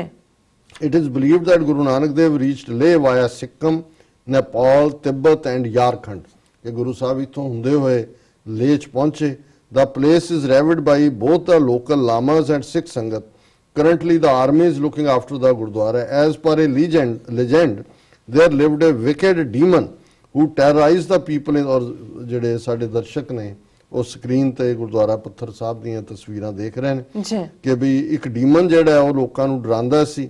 The people prayed to the Almighty for help। ਲੋਕਾਂ ਨੇ ਅਰਦਾਸ ਕੀਤੀ, ਦੁਆ ਕੀਤੀ। It is said that Guru Nanak heard their woes and came to their aid। Guru Nanak Sahib ਉੱਥੇ ਪਹੁੰਚੇ। He settled down on the bank of the river below the hill whereas the wicked demon lived। The Guru blessed the people with sermons and became popular in the area। The locals called him Nanak Lama। The demon ਔਰ ਉਹਨਾਂ ਨੂੰ ਨਾਨਕ ਲਾਮਾ ਕਰਕੇ ਜਾਣਿਆ ਜਾਂਦਾ ਹੈ। ਔਰ ਫਿਰ ਜਿਵੇਂ ਮੈਂ ਕਿਹਾ ਵੀ ਉਸ ਡੀਮਨ ਨੇ ਜਦੋਂ ਕਿ ਗੁਰੂ ਸਾਹਿਬ ਬੈਠੇ ਸੀ ਰੱਬ ਦੀ ਬੰਦਗੀ 'ਚ ਭਾਈ ਮਰਦਾਨੇ ਦੇ ਨਾਲ, ਉੱਤੋਂ ਉਹਨੇ ਪੱਥਰ ਸੁੱਟਿਆ ਜਿਹੜਾ ਆ ਕੇ ਗੁਰੂ ਸਾਹਿਬ ਨੂੰ ਮਾਰਨ ਦਾ ਯਤਨ ਸੀ। ਜਿਹੋ ਜਿਹਾ ਵਾਕਿਆ ਅਸੀਂ ਵਲੀ ਕੰਧਾਰੀ ਹਸਨ ਅਬਦਾਲ ਪੰਜਾ ਸਾਹਿਬ ਦੇਖਦੇ ਹਾਂ, ਆਲਮੋਸਟ ਉਸ ਕਿਸਮ ਦੀ ਜਿਹੜਾ ਇਹ ਵਾਕਿਆ। ਫਿਰ ਉਹ ਬੋਲਡਰ ਆਇਆ ਔਰ ਗੁਰੂ ਸਾਹਿਬ ਨੇ ਉਸ ਨੂੰ ਰੋਕ ਲਿਆ ਔਰ ਗੁਰੂ ਸਾਹਿਬ ਬੈਠੇ ਰਹੇ। ਫਿਰ ਉਹ ਡੀਮਨ ਵੀ ਥੱਲੇ ਆ ਗਿਆ। ਇਹੀ ਸਾਰੀ ਕਹਾਣੀ ਹੈ। ਔਰ ਗੁਰੂ ਸਾਹਿਬ ਦੇ ਪੈਰਾਂ ਤੇ ਡਿੱਗਿਆ, ਬੈਗਡ ਫॉर ਫॉरगिवनेस। ਔਰ ਇਹ ਜਿਹੜਾ this changed the life of demon who gave up evil deeds and started serving the Guru। Guru Nanak Sahib thereafter continued his holy journey towards Srinagar via Kargil। ਫਿਰ ਗੁਰੂ ਸਾਹਿਬ ਉੱਥੋਂ ਲੇਹ ਤੋਂ ਜਿਹੜਾ ਉਹ ਸ੍ਰੀਨਗਰ ਵੱਲ, ਉੱਥੇ ਵੀ ਗੁਰੂ ਨਾਨਕ ਸਾਹਿਬ ਦੀ ਯਾਦ 'ਚ ਗੁਰਦੁਆਰੇ ਨੇ, ਕਾਰਗਿਲ ਵੱਲੋਂ ਆਏ। The Pathar pushed down by the demon with the imprint of body of Guru Nanak Dev, as also the footprints of the demon is at present lying in Gurdwara Patthar Sahib। It is said that the visit of Guru Nanak Sahib in 1517 to 1965, the local lamas held Patthar sacred and offered prayers to it। कि 1965 'ਚ ਗੁਰਦੁਆਰਾ ਬਣਿਆ, ਪਰ ਇਸ ਸਾਰੇ period 'ਚ ਲਗਭਗ 5 ਸਦੀਆਂ ਇਸ ਪੱਥਰ ਨੂੰ ਜਿਹੜਾ ਲਾਮਿਆਂ ਨੇ ਸਾਂਭ ਕੇ ਰੱਖਿਆ ਹੈ। ਜਿਵੇਂ ਮੁਸਲਮਾਨਾਂ ਨੇ ਉਸ ਏਰੀਆ ਦੇ ਵਿੱਚ ਜਿਹੜਾ ਪੰਜਾ ਸਾਹਿਬ ਦਾ ਪਾਰਟ ਹੈ, ਉਹ ਜਦੋਂ ਹਰੀ ਸਿੰਘ ਨਲੂਆ ਉਸਨੇ ਹਰੀਪੁਰ ਜ਼ਿਲ੍ਹਾ ਅੱਜ ਵੀ ਹੈ ਉਹਨਾਂ ਦੇ ਨਾਂ ਤੇ ਹੈ। ਇਹ ਜਿਹੜਾ ਪੰਜਾ ਸਾਹਿਬ ਡਿਵੈਲਪ ਹੋਇਆ ਉਸ ਪੀਰੀਅਡ 'ਚ ਹੋਇਆ, ਪਰ ਉਹ ਪੱਥਰ ਜਿਸ ਦੇ ਉੱਤੇ ਪਹਾੜ ਜਿਸ ਤੇ ਗੁਰੂ ਨਾਨਕ ਸਾਹਿਬ ਦਾ ਪੰਜਾ ਸੀ, ਕਿਵੇਂ ਲੋਕਲ ਸ਼ਰਧਾਲੂਆਂ ਨੇ, ਕਿਉਂਕਿ ਉੱਥੇ ਸਿੱਖ ਤਾਂ ਹੈ ਨਹੀਂ ਸਨ, ਬਹੁਤ ਥੋੜੇ ਹੋਣਗੇ, ਸੋ ਉਹਨਾਂ ਨੇ ਸੰਭਾਲ ਕੇ ਰੱਖਿਆ। ਇਵੇਂ ਹੀ ਇਹ ਬੁੱਧਿਸਟ ਲਾਮਿਆਂ ਨੇ ਇਸ ਜਿਹੜਾ ਉਸ ਨੂੰ ਸੰਭਾਲ ਕੇ ਰੱਖਿਆ। It is said that since the visit of ਉਹਨਾਂ ਨੇ ਕਿਹਾ ਵੀ to visit the Gurdwara one can take a flight to Leh from New Delhi and stay in a hotel at Leh, as Leh is located at a high altitude. One can have breathing problems due to the paucity of oxygen. Visitors are advised to consult their doctors before embarking on this journey। The 25-kilometer road from Leh to Gurdwara Patthar Sahib is in good condition। Visitors can go by bus or taxi।